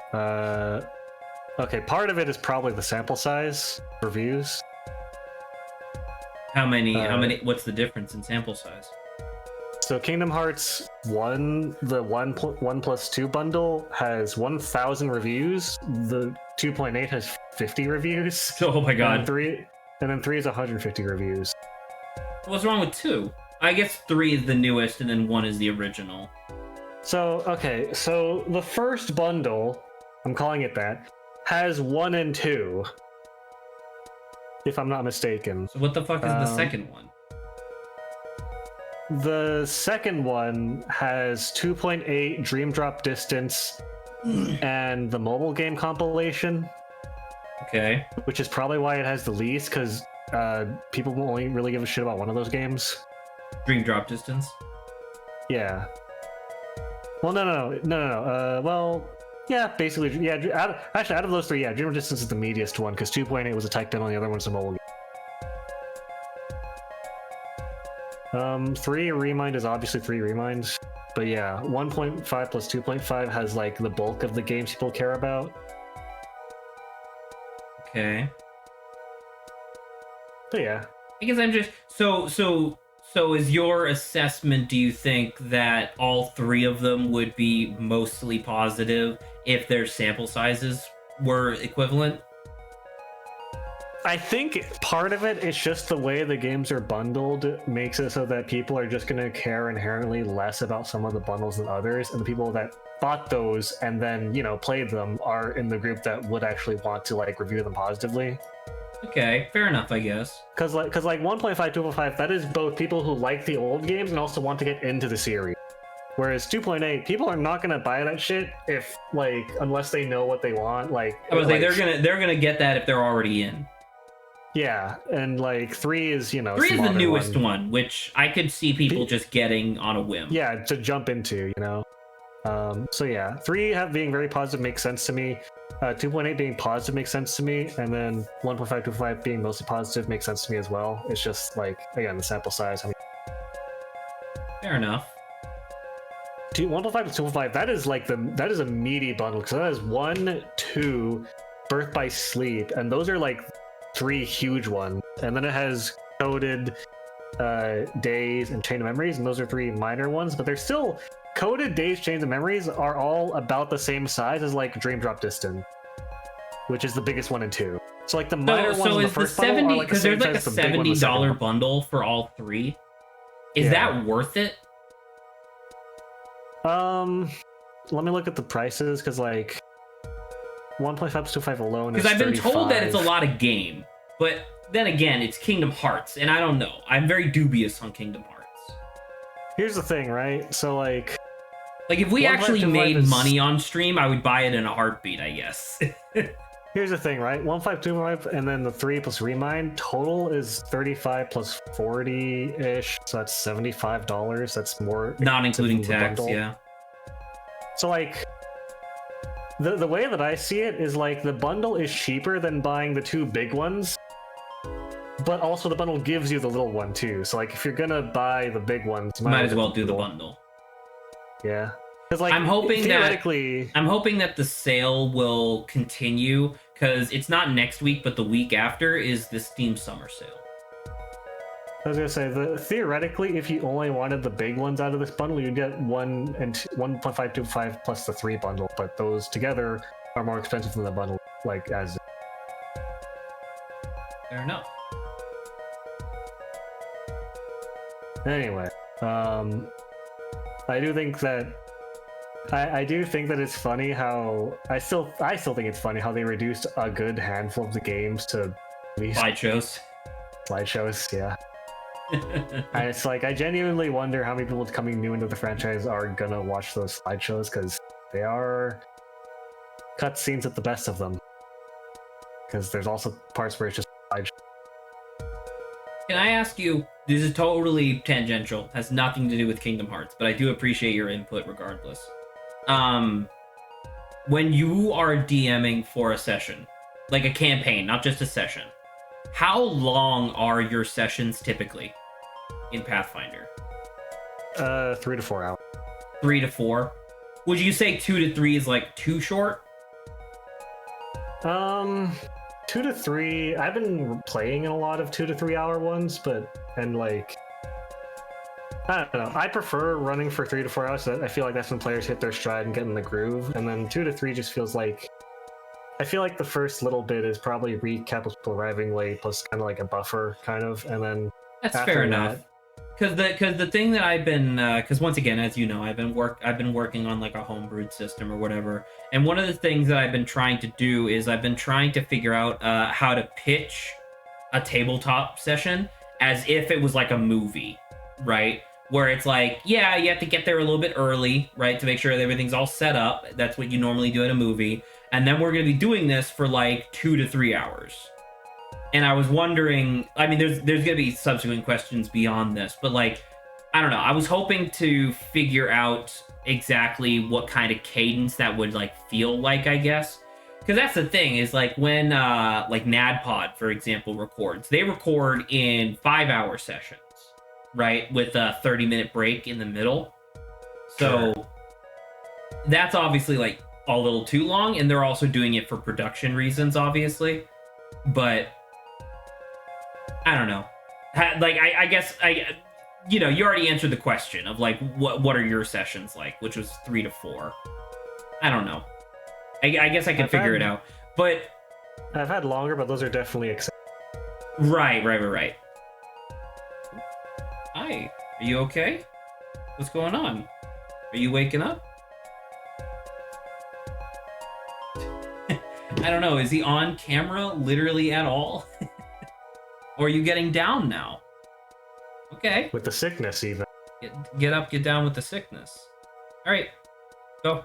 All right, good boy. I'm still not playing with you. I'm doing this, but I hope you enjoy yourself.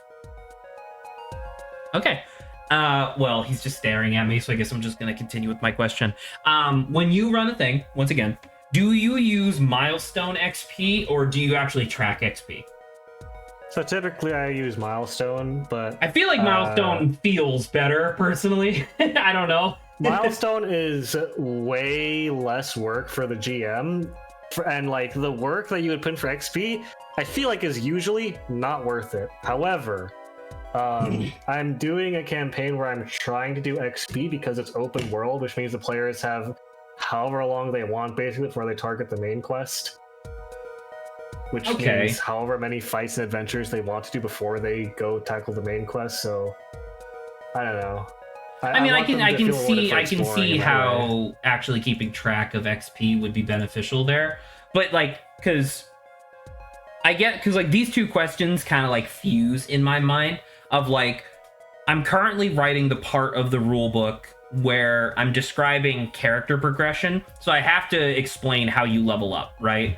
And in my mind, it's like, okay, I want the cadence of level ups to be semi-consistent, but not so consistent that you can expect it at regular intervals. So the way that I was describing it was that I feel like you should level up roughly every 2 sessions, like every second session, after a big event, if that makes sense, like a significant event. Sure. I feel like that's pretty fair. I feel like that's pretty lukewarm in terms of like spiciness or whatever. But that's why I asked like, how long are your sessions? Because I was thinking about it and I was like, okay, so that means at minimum 4 hours, maximum 6 hours for what I was thinking of would be how long it takes for you to level up. And hypothetically, your class level in my system caps at 12. So like at minimum, that's what, 4 times 12, which is 48 hours. Which is 2 real world days, and then at max it's 6 times 12, which is fucking 72, right? I mean, here's something to consider is that for the session where I'm actually tracking XP, the party is proceeding at roughly between a quarter to a third of a level every session. And that's with like 3 to 4 hours apiece? Yes. Wow, that's crazy. And that's like, I feel like they've been like getting into more fights and accomplishing more things than like is expected of them per session. But aside from that, my friend was running Adjustments, a homebrew, if you will, version of Pathfinder 2e called Hope Finder, which is basically a zombie apocalypse Pathfinder 2e in the modern age. Sure. And that the part of the hack of that system is specifically designed so that you're supposed to level up after every single session. The entire campaign is 5 sessions long. And your characters will either die or complete the quest at the end of the session, then you go on another character. Where the campaign is, the system is intentionally like adjusted to it seems be like it shorter seems like campaigns. that's purposely designed to be like fast paced and kind of because I'm Yeah. assuming your characters die pretty. It's a zombie apocalypse. I'm assuming death is like a really big factor.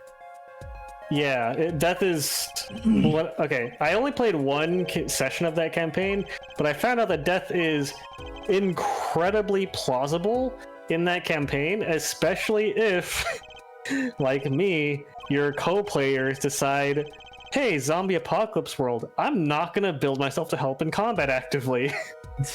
Great. which, to be fair to them, is super easy to do because there's like 7 different like class job kind of skill feat tree thingies that you have, and 2 of them are useful in combat, and it's entirely possible to just not build either of those 2 completely at all.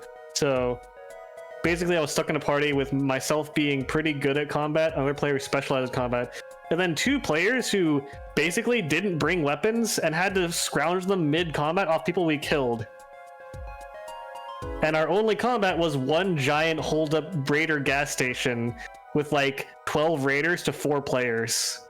So, Which was like 2 combatants. which was effectively 2 of us. So carrying the other 2 2. So each of the combatants had to hypothetically kill 6 people. Yes. That's really funny. The way that session ended was miraculously all of us except for the combat expert unconscious and stable just by pure luck, and the last guy kiting one of the last enemies repeatedly and trying not to get stabbed in the throat by a knife. And it was really lame feeling and bad because the other players decided not to build for combat because the system didn't tell them, hey, everyone needs to contribute in combat, because normally in Pathfinder your class does that by itself. Whereas in Hopefinder, you could just not do that if you wanted to. Well, in Hopefinder, it seems like there should be some sort of like super mechanic for like fleeing and avoiding combat more regularly, I guess. But if the campaign was always going to have you enter combat, then that seems like a pitfall, right? I mean, part of it was GM mistake on the. This is mostly just me complaining about this campaign at this point. Okay. Part of it was the GM made a mistake of, this is a GM that I've played with for a couple of times, and like in 3 of the other campaigns that she started the campaign with like a fight against a bunch of zombies. So she had the thought of like, oh, in the zombie campaign, I'll start the campaign off with fighting a bunch of people. Hopefinder is designed for the majority of your enemies to be zombies, slow moving, easy to escape, but really hard to kill zombies specifically. Okay. Like zombies you can work around pretty easily, even without weapons. Mostly just by running from, you'll mostly be fine. Like the premise of Hopefinder is mostly, hey, there's zombies around this thing you need for plot reasons, figure out a way to deal with them. And like the other characters probably could be okay with that, or be good at like talking to people, persuading them, or searching, surviving. Except pretty much the only thing we did in that campaign was roleplay a little bit and then go to a gas station. 3/4 of us get knocked out, and the last guy has to use the gun he spent all his money on to save the rest of us. What an enthralling encounter, I guess. And like, to be fair to other players, it was fun roleplay, right? Like there was really cool character interaction. We got to know each other. We had some like cool character dynamics, and then it all kind of went out the window when we all felt the crushing desolation of being like, oh, we brought 2 civilians along to this mission where we have to kill 12 people. It was rough. It was really rough, and I genuinely don't know how our GM expected us to deal with that besides that. Because if you're playing like a Pathfinder, for example, and you have like bows and crossbows, and that's good, and you take people out silently or whatever, both of the people that could do anything in combat were carrying guns. And I don't know if you know how loud guns are, but it's really hard to be sneaky with a gun. No. See, you misunderstand. What you should have done was that the one person with the gun should have got on the exact parallel opposite side of the building, like perfect opposite side of the building as the other person with the gun, and then you both shoot at the same time, and then the sound waves will cancel each other out, thus making it silent. Well, I don't know if I mentioned this, but also the map that he set us up on, or that she set us on, the GM, it was a gas station in the middle of an empty desert with no foliage or debris, aka No nothing way to sneak up on approach them. stealthily. Basically, like, the gas station was barricaded by walls, and there were people stationed on top of the wall, so it's like the GM kind of had to be really, really generous when my character, who was built for sneaking and thus ancillarily good at combat, I had to like basically ask and be really polite, like, can I try to sneak up on them against that sign over there, despite not having cover for like a solid 100 feet before I reach that sign. and they're just like, yeah, go for it. Basically. I just listening to the scenario, like my first thought would be like, okay, well, clearly we would enter the encounter, right? And I don't know, maybe this could happen, maybe this couldn't, right? But it's like, okay, we would enter the encounter, see the map, see that it's just a fucking big fuck you desert, right? With like this thing in the middle. It'll be like, okay, we're gonna leave. We're gonna find a vehicle, and then one person is going to drive the vehicle at full speed and jump out at the last second, so that way the vehicle just fucking kaboom and like plows into the building and causes chaos, and that way the two like combatants can actually like have a fighting chance at all. Like, I don't know, maybe that would happen, maybe that could happen, maybe that couldn't, maybe like somebody would be able to like get a couple Molotov cocktails going or something, like, I don't know. But it's just like, I don't know, that seems like a really fucked up encounter, especially, like, I don't know, like, is this supposed to be the first encounter of the campaign, or was this like midway through? This was the very first and only encounter of the entire campaign. And do you want to know what the fucked up thing about you saying that is, Zach? What? We weren't going after those bandits in the first place. The town chief was like, all right, we've got a vehicle stationed free outside town. Go to this other place and get us this battery for our thing. And we're like, okay. We go to where the car is supposed to be. Bandits took our car. So we tracked them, and the bandits took a car at the gas station. And we're like, well, we need that car at the gas station. Oh, no. So, well, you know, fuck it, I guess. I don't know. Right? So yeah, that was really, really, really rough. Thankfully, okay. Credit to there's four of us. I'm good at sneaking and by auxiliary good at fighting. We have a fighter in the party basically, or at least someone who's good at shooting. Credit to one of the other players. One of the other players built for medicine and did stop my character from dying after being knocked out, but was not able to get my character back into the fight at all. And then the last person genuinely just was dead weight. Just was like, I'll go pick up that buff, the guy that you shot dead, and I'll shoot them at a +0 modifier because my character is not good at this. And I'm like, all right, great. Fucking day one of RimWorld ass character. Literally, yes. The character, I think the character was built for charisma. However, everything we got off intel for these guys told us that they were basically insane pyromaniac raiders who could not be reasoned with. Yeah, I don't know. This seems like it was just a like I don't know. Maybe I don't know. I guess we should probably move off of this relatively soon as well. But like depending on who the GM was, if they saw like, because clearly it's, you know, zombie setting, right? But like, it feels like maybe some things needed to be adjusted in order to accommodate for the characters that people wanted to actually play as, I guess. Like maybe the charisma character could have talked to whatever townies you were talking about earlier and be like, hey, there's 12 of them. Can we have help?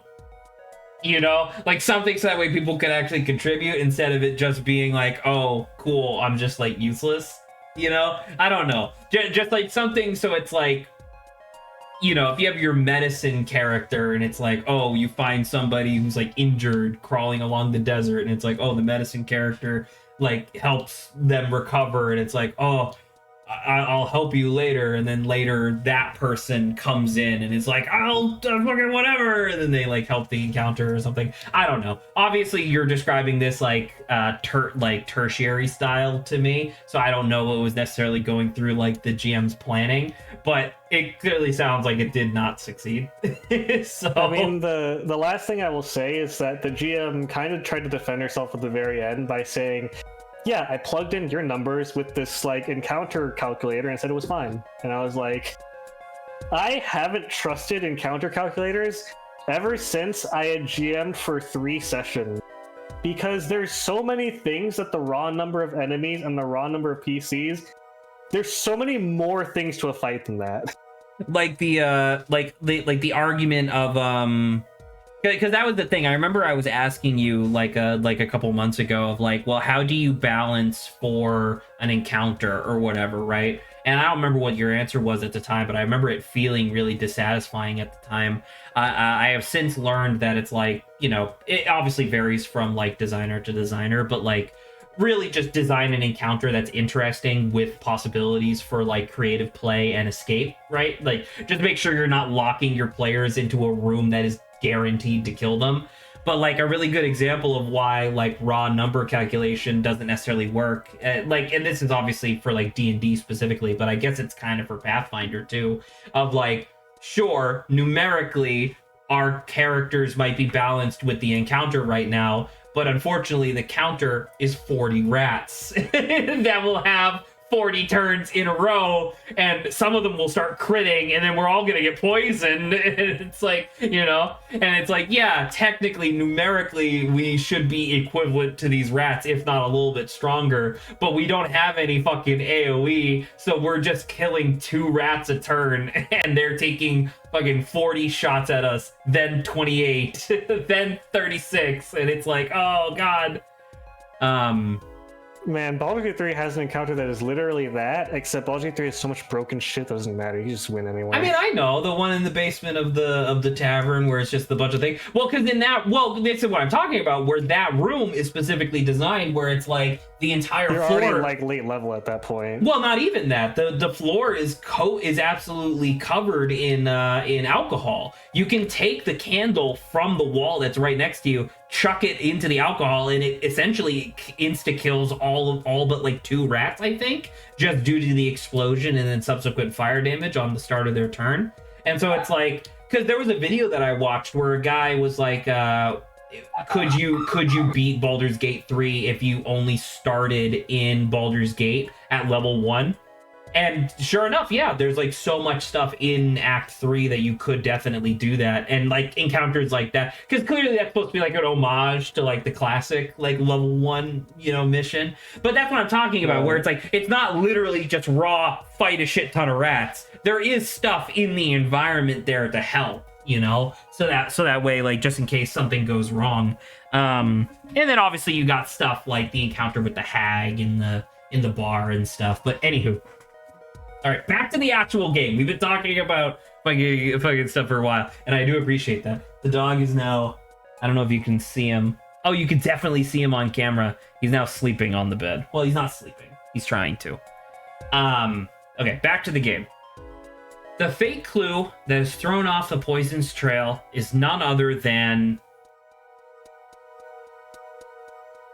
I mean, Apollo just went on a diatribe about how he knows that the envelope and the frame are key to his argument, which leads me to believe that process of elimination means that Drew Misham must be the quote-unquote fake clue.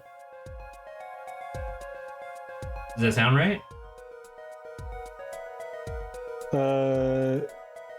It is not the red envelope.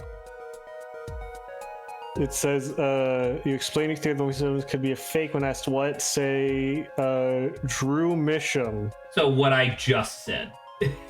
Oh, I thought you said red envelope. No, I said Drew, because what I said was Apollo said the core of his argument revolves around the red envelope and the frame. And so it must mean that the only option remaining is Drew Misham, because it's not core of his argument right now. Oh, okay, well, yeah, it's Drew Misham. The victim was a fake clue? What the fuck does that mean? What would you do if I showed up at your house one day and I drew Misham's, like, non-eyes? Just, where would you... Wait, and you had them? Well, no, I have my normal eyes, but then I lift my glasses out of my face and then they look like that. I would laugh. That's really funny. But what if when you saw that, the curse transferred to you, so it did the same thing to you, too? No! Like, you could still see just as well as you could before, but now if you take your glasses out of your face, you look like that. God damn it. And then I leave. You traveled a long way just to give me the curse, and I hate you, I think. I think, and then I leave, and then I starved are two of my favorite sentence enders. Or like, and then they starved, or then they leave. I don't know why, but those are very funny to me. How would you ever? Sorry, I'm actually like reading the stuff in the game. How on earth would you ever jump to the conclusion that your murder victim is falsifying their identity? How on earth would you ever come to that conclusion? Apollo is high on perceiving, Zach. I guess. I don't know. He can just perceive the script of the game. Yeah, there you go. Did I ever, because I don't know if you ever got to that part in JoJo's, because I know you were kind of like loosely there when we were watching Diamond is Unbreakable, but Rohan Kishibe, the definitely not a self-insert character. As a self-insert, right? Definitely not. One of my Isn't he favorite, like really cool and like super awesome and really good at things too? Oh, absolutely. He's like he has an infinite fascination with the world. He's super hot, super smart. He never lose. Well, he does lose, but like, you know, when he loses, he gets really upset by it because he's like, you're cheating, you know. But the reason I bring it up was that because you just said Apollo could perceive the script. Like, I really love Araki insisting that Rohan isn't a self-insert character when Rohan's power is literally to take a character, open them like a book, and write whatever they want, and then it becomes the truth. You know? Wow. I love that. I love it so much. Oh god, Brushell's still here. Don't forget, I'm still here. Oh, you know why the dog is passing out? It's literally his bedtime. This is normal. This is normally when my mom goes to bed and forces the dog to go to sleep. Oh, by the way, how's weather been over there in Norcar? Sucks ass. I fucking hate everything about this state, including the weather. It's been consistently hovering around like 100 to 102 at like 3 p.m. Wow. And I don't think, like, technically right now, I think the humidity's like fine, but it's obviously like 9 p.m., so I'm definitely not going outside. On Friday, I took my morning walk. And when I mean morning walk, I mean I was out the door at 8:30, right? I was out the door at 8:30. I got back home at, must have been like 10:30 or something like that, right? So I was gone for 2 hours. When I left, it was 69 degrees and 40% humidity. When I got back, it was 91 and 75% humidity at 10:30 a.m. So 75% of the air was water. That's incredible. Well, 70% of the air was water vapor. No, I think that you were swimming through 2/3 of your walk. The real forger was, I would say, the daughter. Phoenix Wright. No. Phoenix Wright. Yes, Vermisham. I'm about to say. So we're now incriminating our own. we're doing it again, 2 cases in a row. Vero's the one with the actual talent. Take a shot for every time Apollo incriminates his own defendant. So crazy.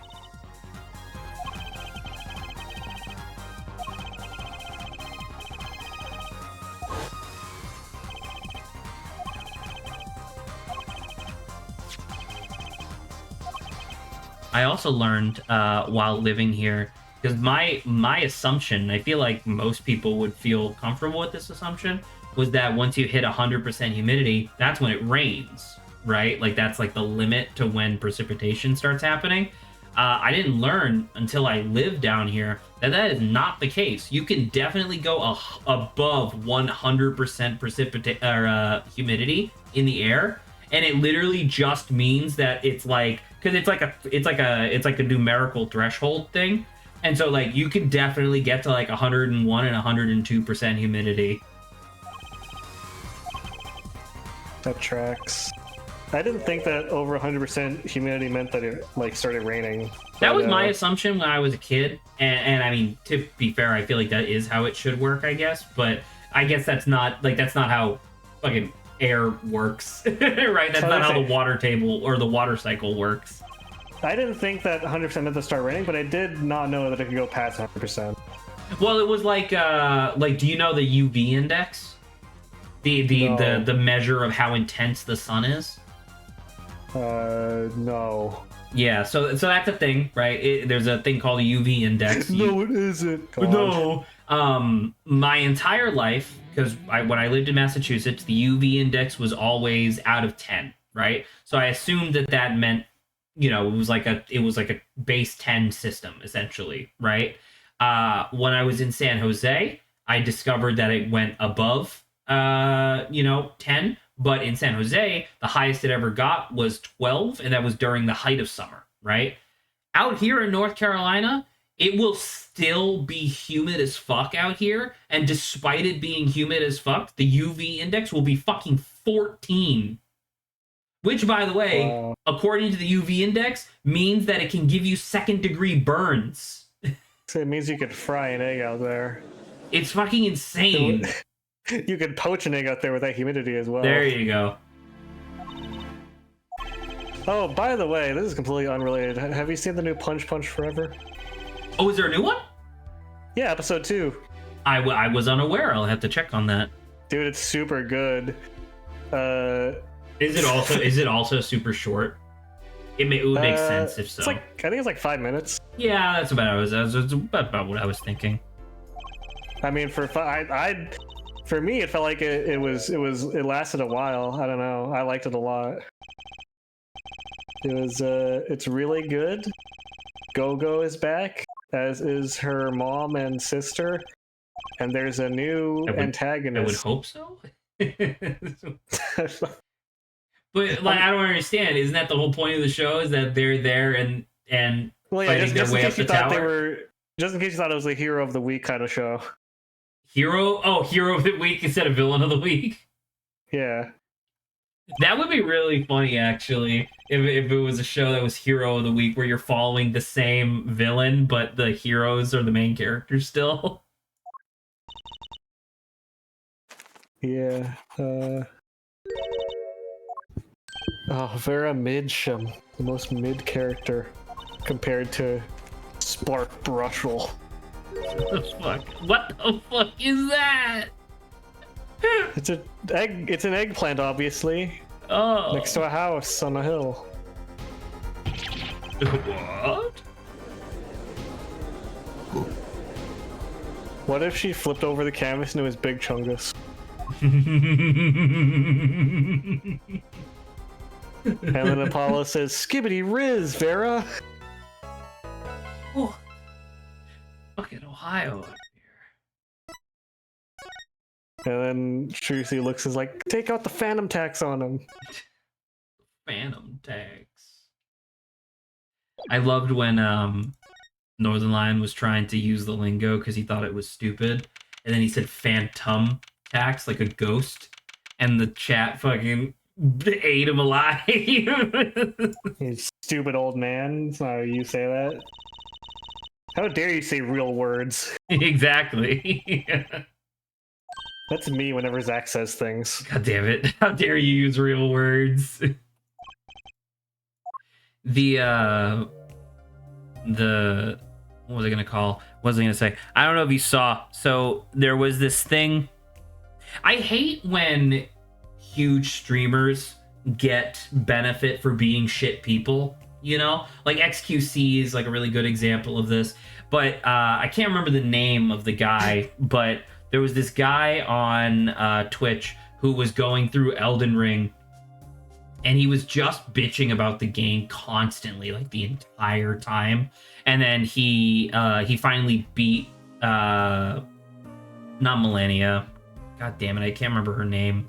Because they all have the fucking same name. Anyway, the Goddess of Rot, the super hard boss from Elden Ring or whatever, he finally beat her after like 600 tries or something. And he then proceeded to tear into the game for like 40 minutes. Well, For whatever reason, people thought it was hilarious that this guy hated Elden Ring so much. So stream over stream, his viewership like continued to increase until like right on the last episode where he was beating that boss. He had something insane like 30k viewers or something like that. It's like, fucking excuse you. And the reason I'm bringing him up now is that on Twitter earlier today, he revealed that FromSoft sent him a life-size statue of that character, and now he just has it. And I'm like, really? This guy who fucking hates your game gets this because he had like big viewership? And I don't know, it just makes me want to die, I guess. Reminds me of when Aaron Hansen was a Sonic ambassador. I mean, that's also in the news. Oh, speaking of tangential related news, I can tell you how the connection in a second, but so how you know Smiling Friends, right? Yes, of course. You're aware of them. One of my favorite series ongoing is this. It's this like Japanese lady who has this YouTube channel where she says she reviews cartoons, but the only thing she's posted is like 7 episodes of her quote unquote reviewing Smiling Friends.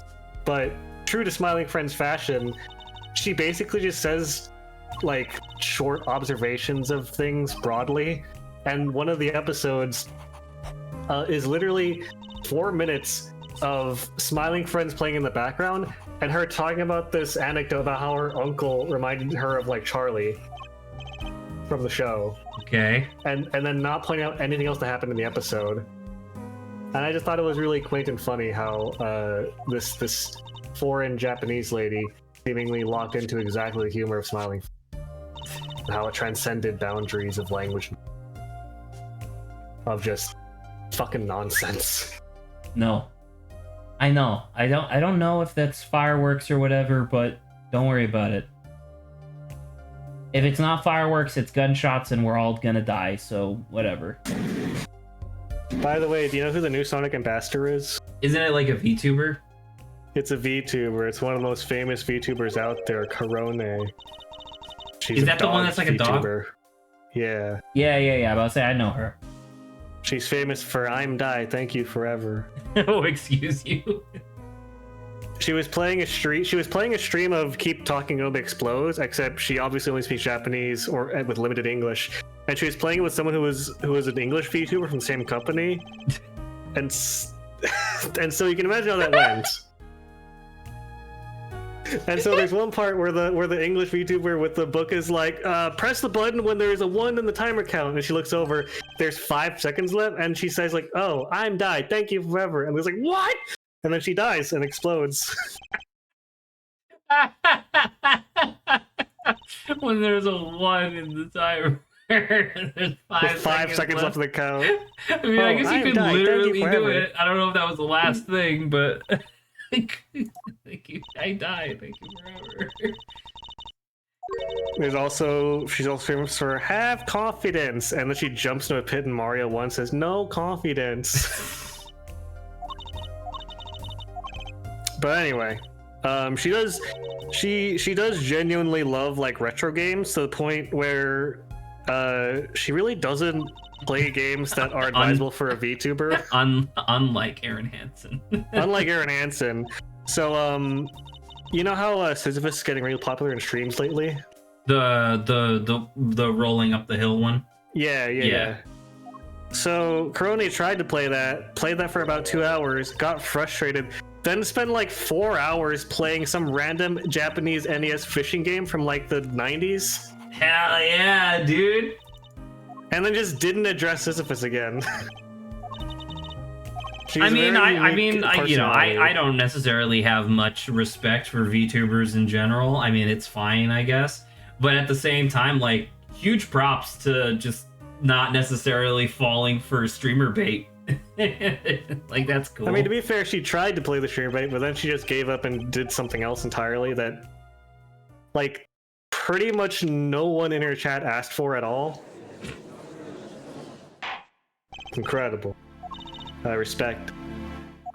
But yeah. That was the jump, is that Sonic ambassador to Korone to that one Japanese lady review Smiling Friends by playing a Smiling Friends character. It was definitely a hop, skip, and a jump to get there, but I respect you for trying. Listen, my brain works in mysterious and enigmatic ways. I almost didn't remember the word. I was like, that's the same word twice. I was about to say enchilada ways. And Enchilada ways. Enchilada Way is the name of my workout, in a race my show. workout protein. It's the name of my martial art. Enchilada way, the way of the enchilada. It takes 40 seconds to master and 5 years in a toilet to learn. To process. Speaking of, I gotta post something real quick. What? I found this on Tweetor. Here you go. Tag yourself. Which one are you, Zach? I am, God, just normally sitting fetal, meditation, prayer, searching for relief, catatonic, or true feral. Fetal. Gastro in dungeon. Genuinely, I actually do think I'm meditation. I don't look like that, but when I'm having like distress, I'm definitely sitting there, breathing, trying my best to mentally be anywhere else. I see. I'm definitely searching for relief, except instead of a book, it's my phone. I mean, yeah, of course.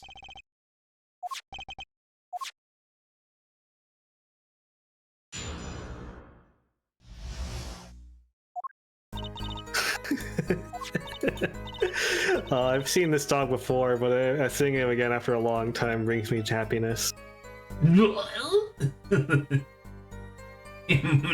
he moved during the panoramic photo. Carl. There was that fighting game that was popular for, I think, literally 24 hours, where all the different fighting game characters were just like fucked up meme animals. That was a good game. Oh, I think I might have that on Steam. I can't remember what it's actually called. I don't know if it's the same game, but I have a game on Steam that's like an arena fighter. I don't know if it's exactly an arena fighter. It was kind of like just a multiplayer action fighter where you would just chimericize varying animals together and then throw them at each other with their varying limbs and abilities. I can only assume that is a very different game than what I'm talking about, but it sounds cool. I believe it's dead already. So I'm looking after my first work that was other than a painting. Father handled the deal, all of it. Oh, great, I gotta see this. I received the stamp that was in the envelope. It was after that job that we moved to the current studio. So I gotta press something. Okay, you're on Vera Misham's testimony, right? Trial ladder. I received the stamp, the envelope. Oh, it says press all of them except for the third. Except for the third, great. The one you pressed, huh? No, I didn't press any. It's just I don't know. I dislike when it's press everything, I guess. Well, you gotta get some gameplay in between this info dump. No, I know, but it's just like the Objection! I like it when either the statement is incomplete or whether I'm curious about the answer. You know what I mean? Because that's when it makes sense to like press stuff. But then again, it's like, how many cases is this at this point that they've had to like write? So I don't necessarily blame them for not fucking knocking it out of the park every time. But I don't know. Let's see. Like what was it? Ace Attorney 2? Was that the one where it had one where you had to press like fucking all 5 statements just for Phoenix to be like, it's impossible. There's something like that. There's also game 2 is the one that had Orange Phoenix that punished you for pressing 2. That is true. That is very true.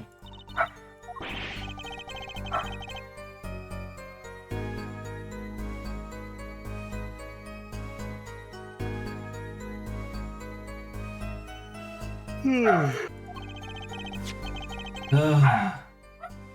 you hear him? I can.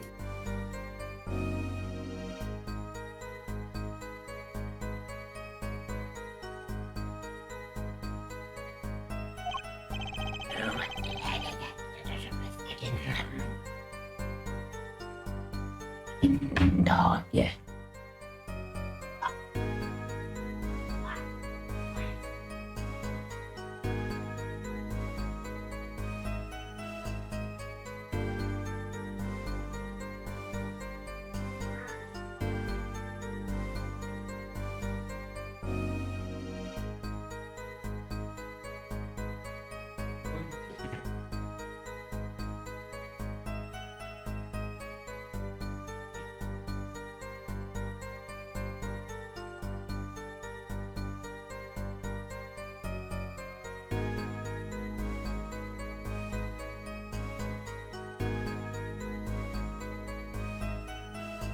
Zach is wrestling with a dog.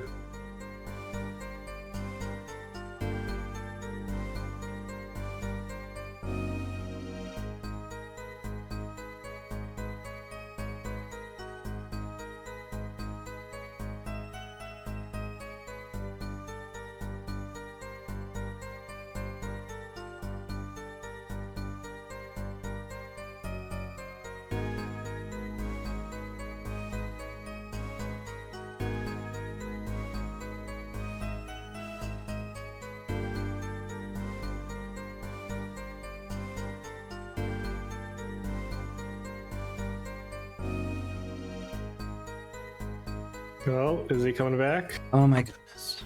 Is he back? Is he back? Is the boy Hello, back? I'm back.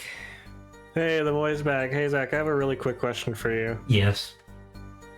If you know something for certain is true, are you allowed to say that it's probably true? In what capacity? Like you are 100% certain that something is true? Like the sky is blue? Yeah. I mean, you're allowed to say that because it's technically not factually wrong. Like if I'm holding like an orange in my hand, and then someone asks me like, What is from that? across You say the it's room- probably an orange? Yeah, or like someone asks me like, hey, do you have any food over there? And I'm like, probably. I mean, yeah, you're definitely allowed to say that. But are they allowed to get mad at me if they come over and see that it is clearly obvious? I mean, yes, because you're being you're choosing to like obfuscate the statement for reasons I can't possibly understand. Well, I guess you probably would understand, yeah. Wait, what do you mean? You motherfucker! You're doing it! Probably, yeah.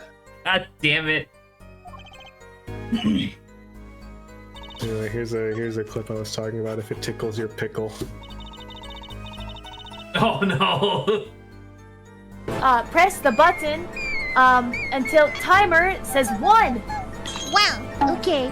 I'm a guy. Thank you, whoever. What?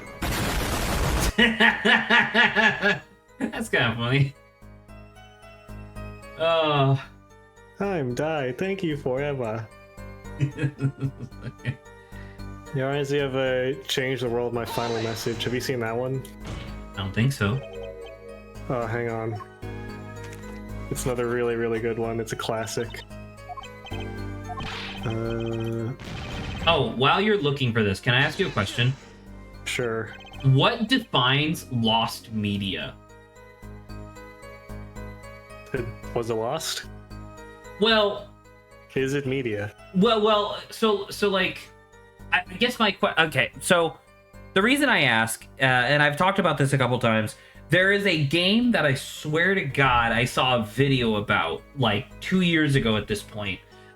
In my mind, it was called Gunmetal Regalia. It was a really cool like tactical mecha game. I won't get into it, but no matter what I do, I cannot find the game and I cannot find the video that I had watched like about the game.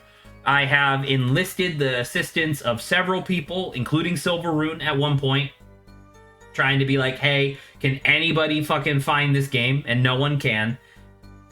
and I pretty much chalked it up at this point to just being like, it's impossible. It's gone forever, right? And Silveroon said like, oh well, hopefully it's not lost media, right? And I was thinking about it, and I was like, well, there is a possibility that I literally just like fused a bunch of errant memories together and created a new concept, right? In which case it's not lost media, I just swear that I saw it, right? Like, given your confidence in things that don't exist frequently... And I know and you like to give me shit about it, but what do you want me to do? Do you want me to be like, doubt yourself once in a while? I doubt myself all the fucking time, you piece of shit! Apparently not! No, you just decide to hyper-criticize the parts where it's like, yeah, I'm like, yeah, like, yes, I have confidence in the things that I believe in. Sue me. You know? You have so much confidence that the things you believe in are more right than the things people tell you they believe in. That's not true! And much more confidence. You're criticizing my turn of phrase, which is like, you know, like the most tell you something and you're like, oh, you're absolutely wrong, I'm right. I never. Okay, now you're doing the voice, so I know you're doing a bit. But but anyway, to continue, the reason why I'm bringing this up now is because earlier today I was reminded of what I swore was a Game Grumps. It was either Game Grumps or Super Best Friends playing a like arcade mecha fighting game. Or it was either a fighting game or like one of the shoot 'em ups, right?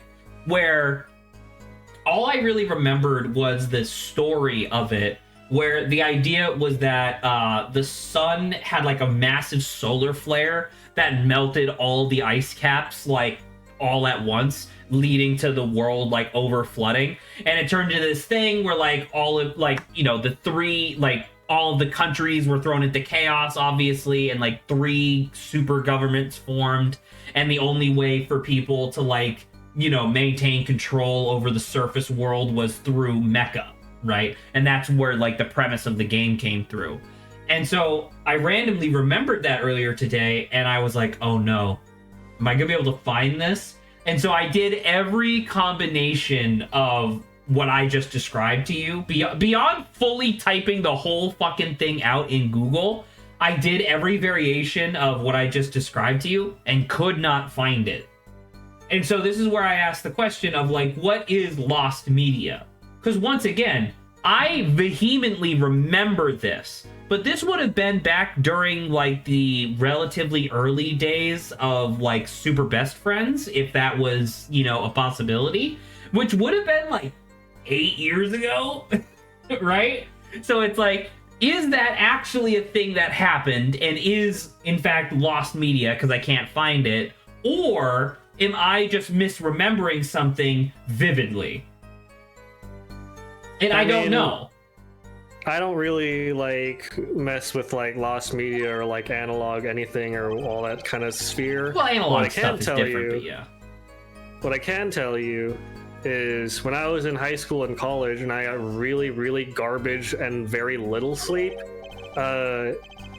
my state of perception was such that dreams were as real in memory as like actual memories were, and there were many memories that I had that I confused for like actual like real, like I confused dreams for memories for a long time until I actually started getting decent sleep, and that stuff started sorting itself out into more clear delineations for me. So I don't know, maybe you just had a dream about that and it's vivid to you. I mean, possibly, but like I have counter evidence of this, right? Where it's like, and I probably told this story already, but like when I was younger, I want to say I was like fucking 13, 14, something like that, right? I very rarely ever get fevers. I only recently started getting fevers with COVID, as an example. But back then, I had gotten like a vaccine, which weakened my immune system temporarily, which led to me getting a really bad case of the flu, right? It sucks, but it happens, right? And so I remember, and so like the memory was that I stayed home, was delirious the entire day, and I had a TV put into my room so that way I could, you know, fucking be entertained while I was in there. But I remember that I was so sick that I couldn't fall asleep. So it was like super late at night, and I was watching a movie where this like animated monkey was hanging out with Brendan Fraser, and like there were so many like weird scenes where it's like something happens, like they get into an accident because the monkey is like a piece of shit. They get into an accident and are in the underworld, Beetlejuice style. And then like when they leave the underworld, they're riding this like roller coaster. And at the very end of the roller coaster, they slam into a wall, which sends their souls back to the land of the living. But because they rode the roller coaster illegally, like they rode it when they weren't supposed to, they got sent back into the wrong bodies, where now the monkey was in Brendan Fraser's body, and Brendan Fraser was in the corpse of a guy who was currently being dissected. And so there was like, and so like the ultimate scene of the movie was like the Brendan Fraser in the corpse's body was throwing his internal organs at Brendan Fraser, the monkey.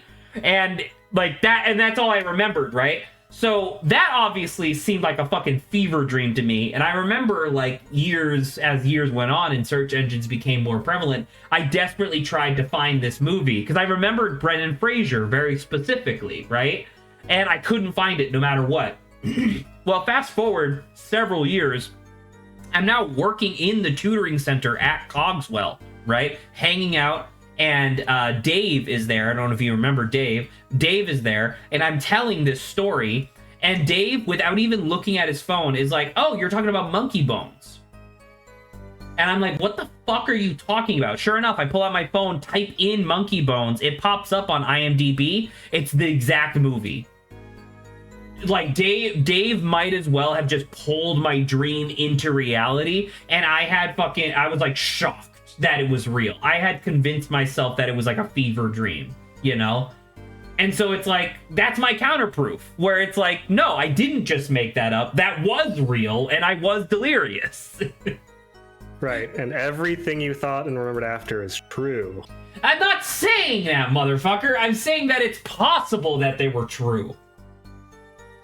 Like, Yeah, it's like if Monkey Bones was not a real movie, I would be more comfortable being like, oh yeah, it's just not real, you know? Because that was the thing. Like, the thing with Gunmetal Regalia, like the game that I swore I saw on a YouTube video like 2 years ago, the reason why I'm so insistent on trying to find that game is because if that game doesn't exist and I just like fucking dreamed up the mechanics that were in it, I want to make that fucking game because it sounds awesome. You know? I mean, at the very least, if it is real, you definitely misremembered the name. Correct, because Gunmetal Regalia does not show up anywhere. Exactly. So at least part of your memory is wrong there. Correct. But how much of it is wrong? You know? Like, is the entire thing made up? Who knows? Who knows? I asked Jesse for assistance, and Jesse said that he had, like, an entire, like, group of people that were, like, super into, like, mecha stuff. And so he fed them my description. Like, I typed out my description to him, and then he gave it to them. And, like, they were obviously giving me, like, a bunch of, like, stuff that clearly wasn't what I was thinking of. But then they, like, started getting closer and closer to what the image was in my mind. And then eventually they decided to pivot, being like, we gotta find this YouTube video. Because clearly, like, just based on Zach's descriptions, we're never gonna find it. And they sifted through, like, 50 or 60 videos.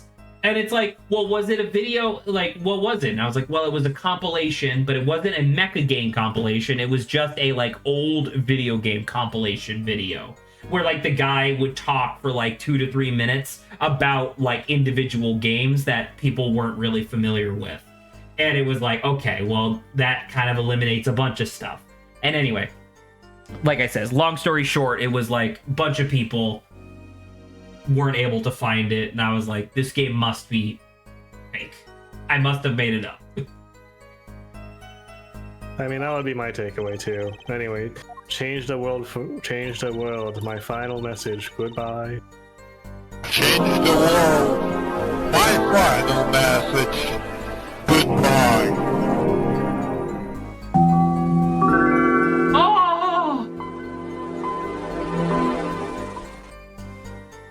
But But Mr. Rat, I can't change the world. I'm just one guy.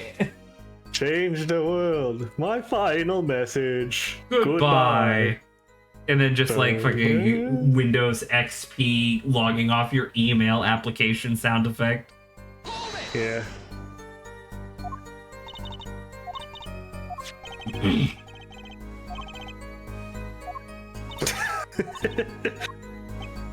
And this cream makes you 10 years younger. 9-year-olds using this cream. No! Have you... Okay. Maybe, I don't know if you have the same experience, but I feel like I get a lot of enjoyment from YouTube comments sometimes off of funny videos, because usually they will try to match the wit and humor of the video. Yeah, And sometimes. sometimes successful. So, but that said, I don't know if I can clearly remember a single YouTube comment that made me laugh, even though many of them have. Well, that's because it's like ancillary content, right? Like it's not supposed to stick in your brain.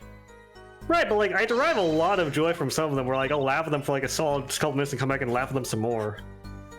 I don't know. I feel like mechanically for me, I end up using what you calls it.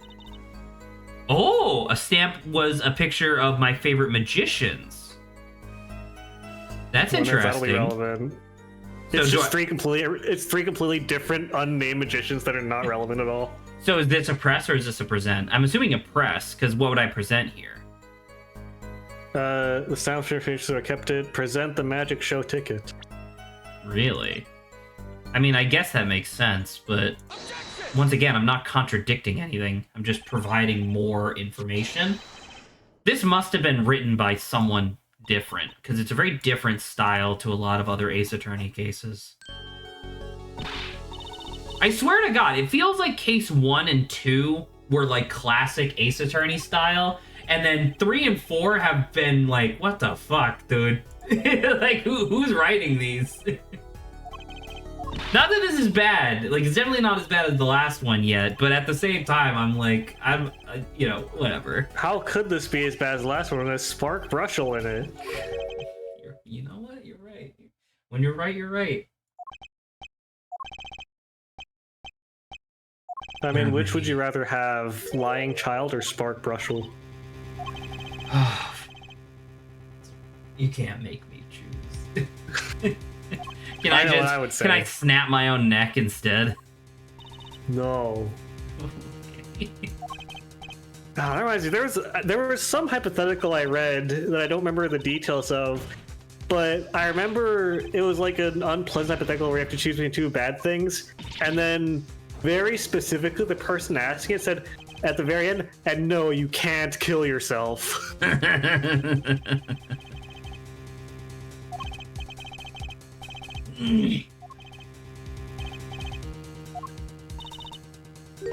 Now I gotta know. It was a book. A single page in a book.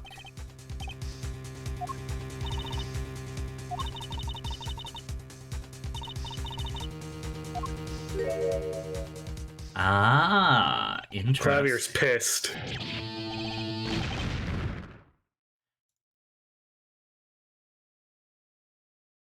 Have we seen that spread of Clavier holding his fist up like that before? No. New sprites. New sprites. Man. Compare the detail on Clavier's sprite to just Phoenix in cases 1 through 3 being a brick wall of blue. Excuse you? Like, I feel like he just has... This game... Apologist has, like, the detail in the sprites is so much higher than, like, the detail in the first games and even the second and third game sprites, I feel like. I would very much agree. Like, in this game, you can see all, like, the contours and folds and wrinkles on Clavier's suit, whereas, like, in Game 1, Phoenix was just, like... He was, like, solid. Rectangle of blue. Right? He was just, like, solid color with, like, maybe, like, singular strokes of shading. I mean, that was one of the things when this game originally came out, when the Apollo Justice Trilogy originally came out, fans were asking if Capcom was going to go back to the Phoenix Wright trilogy and redo those sprites. And they did them only in 3. And it was received with lukewarm reception. What was? The 3D Ace 1 through 3 sprites.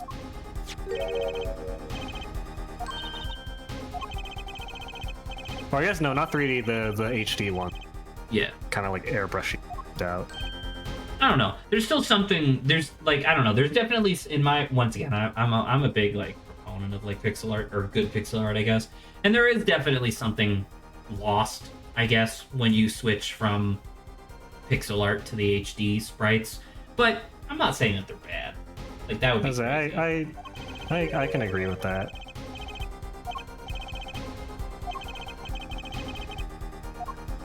Oh, you know what? You know what kind of like niche subsection or subtype of video that I've been getting into recently that I feel like you might like? There's a video, or there's a channel called Voices of the Past, and they release videos varying in length between like 50 minutes to like over an hour, where it's just like this British guy narrating old like texts of the time from people detailing just things happening in what was then the present day. And there's like it's like a slideshow of imagery in the background of a company of like stuff that's like generally in the same time period of artwork. But I just think that a lot of the accounts are really funny, especially there's one part where a Japanese person describes George Washington. What? And there's like a Japanese person of the same time. No, I get it. No, I get it. But right. How did they know George Washington? I think they. I don't remember the exact details, but I do remember the specific image they showed, which I don't know. Are you familiar with the Japanese painting of George Washington? I'm not. What? Never heard of that. Hang on. I gotta show you because it's crucial that you see this picture. This is very interesting to me because this is like learning that samurai and cowboy existed at the same time. Hang on. This is how the Japanese depicted George Washington. Are you ready? Yes. Here you go. Good old George fighting a tiger. What the fuck? That's not right at all. There he is fighting a tiger. They just drew him. Remember good old George firing the longbow? I like it because they clearly they like the only thing that they could really translate with the style was like kind of his uniform a little bit. I could be wrong, but I think this is supposed to be Ben Franklin. Dude, if you showed that to Ben Franklin would be like, dude, that's fucking sick. Dude, oh man, that's awesome. I love that. Oh wait, hang on. There's art of the Civil War. Are you ready? The Civil War. Wow. Why is he just holding a cannon? I just like this. I don't know about you, but I really like this old Japanese art of like contemporary Americans. Old Japanese art of contemporary Americans. Like Americans at the time. Yeah. Really good. There's also this this video that I really liked called. Hey, oh my god! Did she just fucking pass? Oh yeah, she died. She did not die. There's this video that I really like from them called. It's a 25-minute video, and it's this Japanese guy's memoirs. The video is titled "Mediocre Samurai Describes Real Life in Historical Japan." Mediocre samurai. And it's the story of this guy, and it starts out with him being like obviously the language is way more flowery, but the gist of the start is like, okay, I'm what writing this. Wait, Vera's dead? Well, poisoned, so maybe. Okay, so not necessarily dead. Was just under lethal amount. Jesus fuck. Well, anyway, the gist of the beginning is like, all right, I'm in my late 40s. And I've been a piece of shit my entire life, and this is how I've been a piece of shit my entire life, and yet still I've been so lucky that I'm fine. And the guy, like, he gets into fights, he bloodies a nobleman's head, he gets disowned, he gets adopted by another noble, ends up as a beggar. Like, it's a wild life of this guy Oh my just God. constantly bumbling his way through life. Also, Leon Clavier, what do you think? Look at this guy. Look at young Clavier. What do you think, Zach? Young Trucy! They definitely didn't just reuse Pearl Sprite.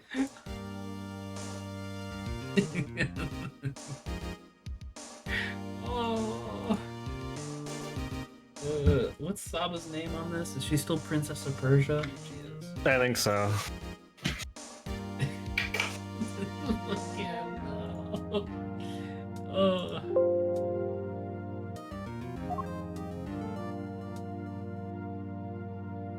To be continued. Jesus. Oh, by the way, there's I don't remember which video, but there was one where it just was showing Mary of the Time, where it was this Japanese guy writing about I think it was Spain, and he was like, and the guy was like, or no, he was writing about America, and he was like, the Americas are thousands of miles wide and long, just as big as Japan. Not true. Not true. It's like, holy shit, dude, you did not live in time with planes. Thousands of miles long or wide, rather. It was like I don't remember. It was like some Japanese like I don't remember the term, but it was like he said like it was thousands of some Japanese measurement of length long, and it was like, and it's just as populated as Japan is.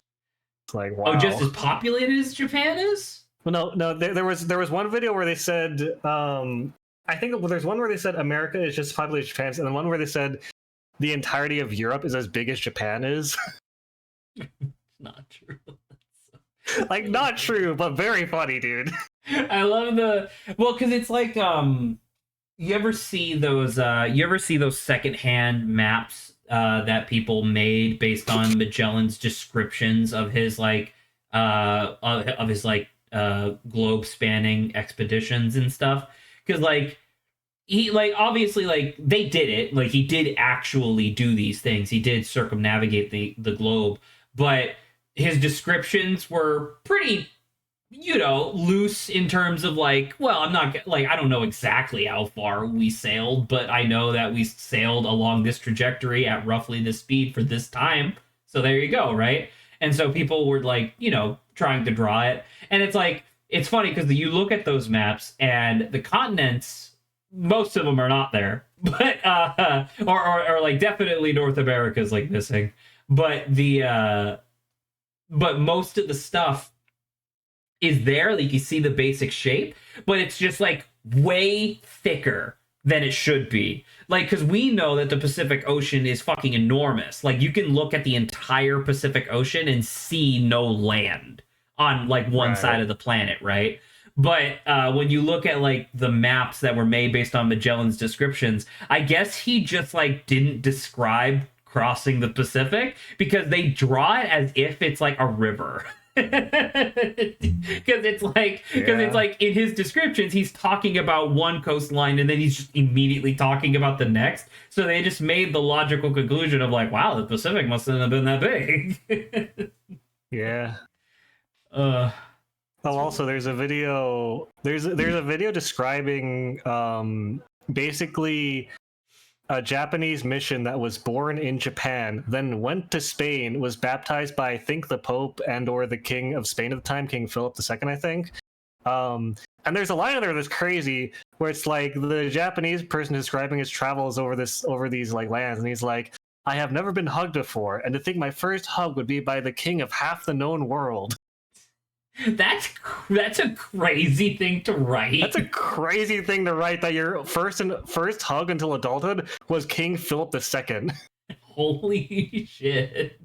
That's kind of cool, actually. Props to that guy.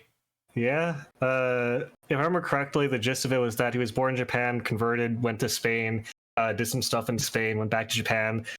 Happened to go back to Japan right around when Japan was persecuting Christians. And I think he died in Japan. Well, there you go. But some of his missions stayed in, I think it was either Spain or Mexico. And then apparently there's a contingent of people, Japanese people there with the surname Japon, Japon. Yeah, either in Smash X, I don't remember which, but there's a contingent that just are from that mission originally and just live there now that are Japanese Mexicans. So that's pretty interesting. Yeah, I mean, fair enough, I guess. There was a kind of a similar story that I remember hearing about a while ago. You'll forgive me because I don't have the details on hand, but it was like it was something along the lines of just like this regular dude, just like back in colonial America. You know, well, not colonial America, because this would have been after the revolution by quite a bit. But he was just like hanging around, like in the big city at the time, which is obviously like minuscule by today's comparison. Meets a girl, thinks she's really pretty. They hit it off. They're having like a great time or whatever. They end up like spending time with each other for like it was like a month at least, I want to say, because it was like a long time. And then like right as he's about ready to propose to her, she comes to him like you know, whatever, she comes to him and reveals like, oh, I gotta get going actually. And he's like, what, really? Like what happened? Like, are you okay? And she's like, oh no, I'm the princess of whatever. It was some European country. Oh no, I'm the princess of whatever. I'm actually here like without permission, and I just saw that a ship from my home country is in the harbor looking for me, so I gotta get back there before they decide to kill you. And the guy was like, okay. And she's just gone for the rest of his life, and that guy never got married after that because he fell in love with a princess and then couldn't find it in himself to like marry anyone else. I just love the idea of that, of just like regular dude meets someone wildly influential, and it's like, oh well, and then it's just over. Life moves on. This good again. All right. I don't know. Do you want to hang out for 14 minutes, or do you want to end stream early? Because I definitely feel like we hit a good. Oh, point. We should watch Punch Forever. What the hell is it called? Can I do Punch Forever on stream? Yeah, you can stream your browser window. I guess that's true. Let me see. Just make sure you don't have any embarrassing bookmarks or tabs open for stream. What about all my porn? On your bookmarks or your tabs or both? Just in my subscription feed. On YouTube? It's incredible. How did they get past there? You label it as comedy instead. It gets right through. I see. Well, it's obviously Speederoo. Yeah, Punch Forever. My Little Slasher? Yeah, that's the one. What? It's episode 2. Is this just a different thing? All right. Hang on, dude. It's 12. Wait, it's 12 minutes long. Longer than I remembered, but I was saying, you said like 5. I misremembered. My bad. All right. Let me see. Do I got? Hey, that fits exactly how long stream is gonna be. That is true, actually. All right, let me see. Does this fit? Oh my god, it does. Oh, actually, I gotta reset the transform slightly. Reset transform. There you go. Perfect. I'm assuming you can watch it on your own, obviously, but I'm also gonna stream it just so that we were synced. Good.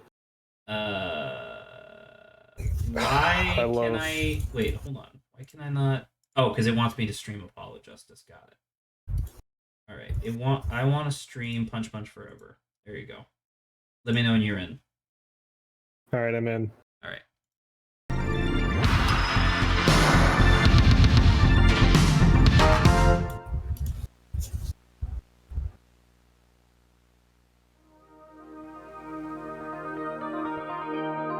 Death Island. 次の試合はまたしても人間の武道少女が悪魔と対戦するところから始まります。始め。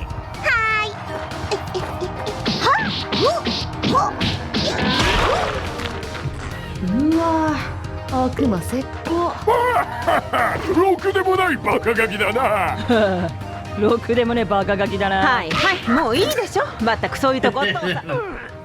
もうこれ以上あの化け物の話聞いたら爆発しちゃうわ。そうだな。ゴーゴーに大会の冗談なんて言っちゃダメ。無責任よ。可愛い妹に悪影響でしょ。悪影響なんかねえよ。責任ありあり。なんでそんな機嫌悪いんだ。たまにはトーナメントから離れてリフレッシュすることも大事よ。森の中でキャンプをするのもいいと思って。それいいねかわいいゴーゴーちゃんのためだもの。あ、そう。ほんのちょっと目を離しちゃってたわ。By the way, have you heard the extended version of the intro song? I did. Pretty nice. Pretty good. I wish the extended version was on Spotify, so the short version.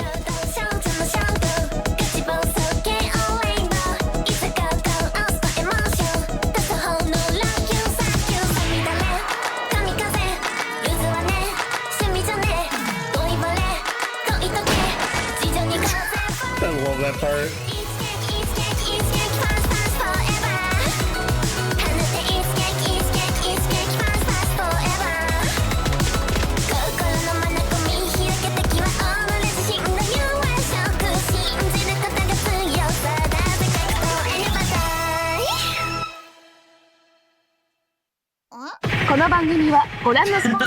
Oh, it's not Slurpee. It's Chucky. Ducky. What was the last one? It was like ね、 Pepsis い or いでしょ。 something. 誰も知らない静かな場所で大自然に囲まれてくつろぐの。美味しいサンドイッチもあるわよ。That's your dog sniffing the mic. It's true. ここはゴミ捨て場か。ママ。ねえママ、あの建物何？トイレよ。したくなったらあそこへ行って。うわー、うんち専用の部屋？めっちゃ贅沢。ノノの部屋と同じ匂いだ。なんでこんなとこしてんだ。それは。どうしたんだママ。トーナメントに参加してからずっと変だぞ。俺たち関係あんじゃねえのか。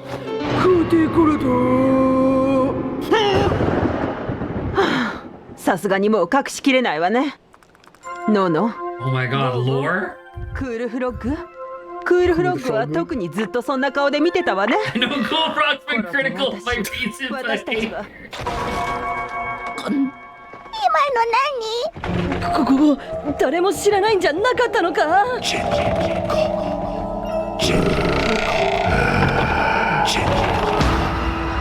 fuck. あなた誰？僕ゲイさん、森の中に住んでるんだけど、家のトイレが壊れちゃってここでうんちをすることにしたんだ。トイレの水を流したら水が勢いよく出たからうんちが体の中に戻っちゃったんだよ。オッケー。 Jesus. ゲイソン？ナイフ。どうした。おい、今の殴り方はまるで武術の達人と見まごう手腕だった。ひょっとして君の名前は松本ゴーゴーかい？僕だよ。そっか。次に君と戦うんだけど、小さな女の子とはあんまり戦いたくないんだよね。だから代わりに戦ってほしい子がいるんだ。僕の娘、ゲイコだ。あっちゲイコ。人を切り刻んだり内臓で遊んだりすること全部パパが教えてくれたの。パパ見ててね。うりゃーあ、ちょっと心配した。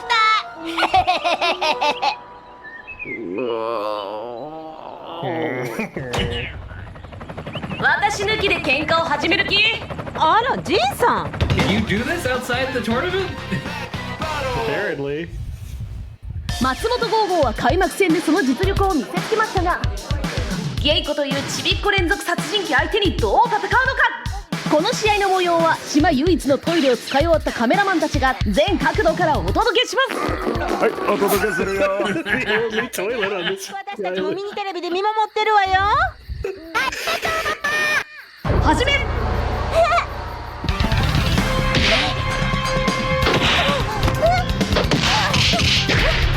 I don't understand how this one individual is doing better than an entire baseball team of demons.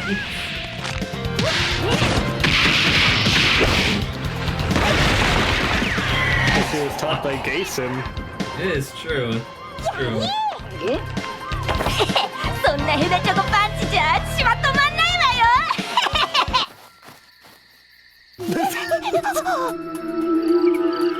あっちからは逃げられないわよ。どこにいるんだ。どっから出てくるかわかんないぞ。Hell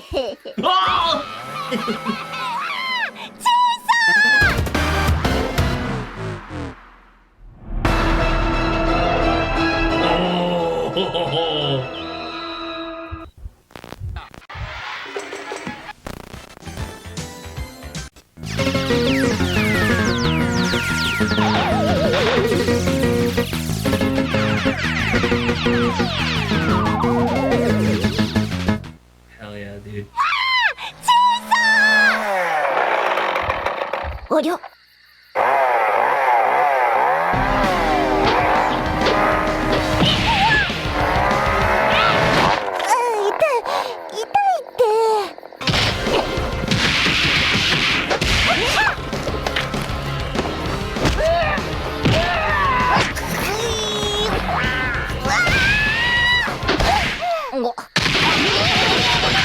Jesus! Fuck! なかなかやるじゃないゴーガシュー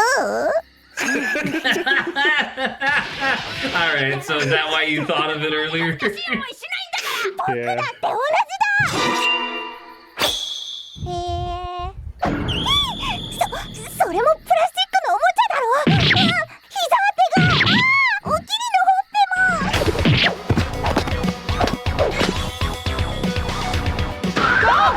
どんどん激しくなってんな。あとこの感じだとこれがゴーゴーか。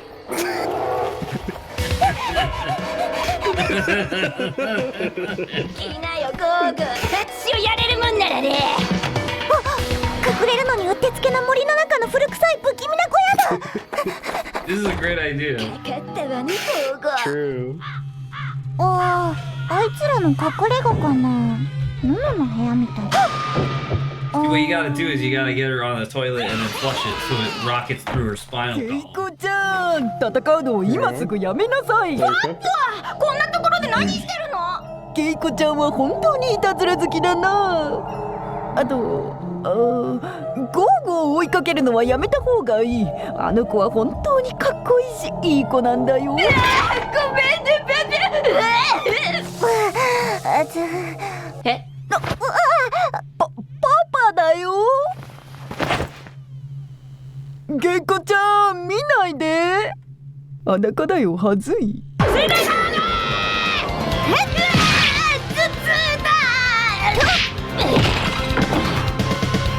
トイレしてる時みたいトイレしてる時みたいトイレの水を流したらうんちが体の中に戻っちゃったんだよ It took a second.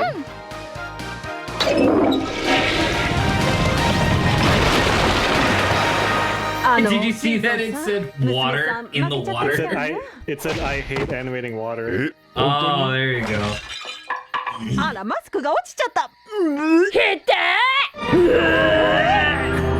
god.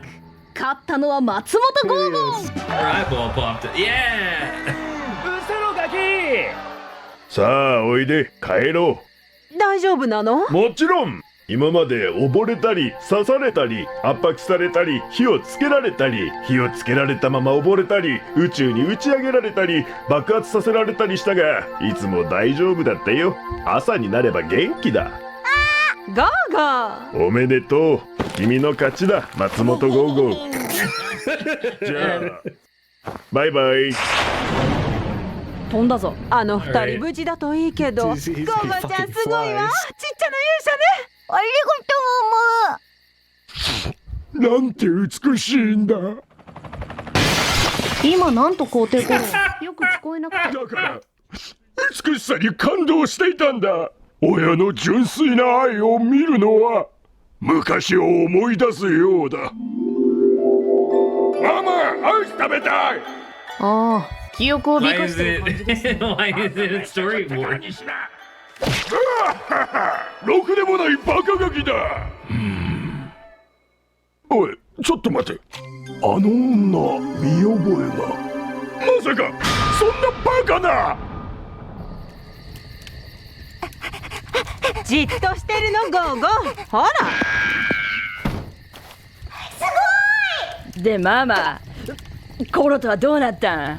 Why 俺 are ら you に説 drawn 明しなきゃだ differently? ろ。そうよね。いい加減説明しなきゃよね。コこのとは私が大会に出た時でやったの。愛し合ってたの。ってことはそりゃしてたわよ。Jesus. えへへへへ。No! でこのは父親なの。まあだよね。 Yes。でもじゃあコロがノノのパパなら僕の Did you パパは say 誰 yes な and の？ then the subtitle said ゴ hi? ーゴー、あなたのお父さんはあそこよ。ずっと一緒にいるわ。忘れてた。ヤッホーパパ。少し休むのよゴーゴー。ノノと話すことがたくさんあるの。 There goes Gogo's dad. Well, Yeah, that was a really great. good place to end How, stream. how long was that in between? I don't know. I was saying, it doesn't feel like it was that long since episode 1, yeah? So, I mean, for animation on YouTube, yeah, absolutely. I was saying, this one must have been at least like 75% done. It was like, what was it? Dude, the first one was like 8 minutes long. Episode 2 was like a full 4 minutes longer. That's crazy. Wow. Well, Good work on Punch Punch Forever, Zach. yeah, you know what? I know it must you have know been what? hard. You're welcome, the internet. I'm the reason that Punch Forever exists. I know it must have been hard work, Zach, all those 11 months. Inventing Punch Punch Forever. It's true. I did get a drawing tablet specifically to make Punch Forever. And then you'll never make anything else again. It's true. Good night. Alright, good night. Adrian? No! He didn't do the thing. Oh well. Good night.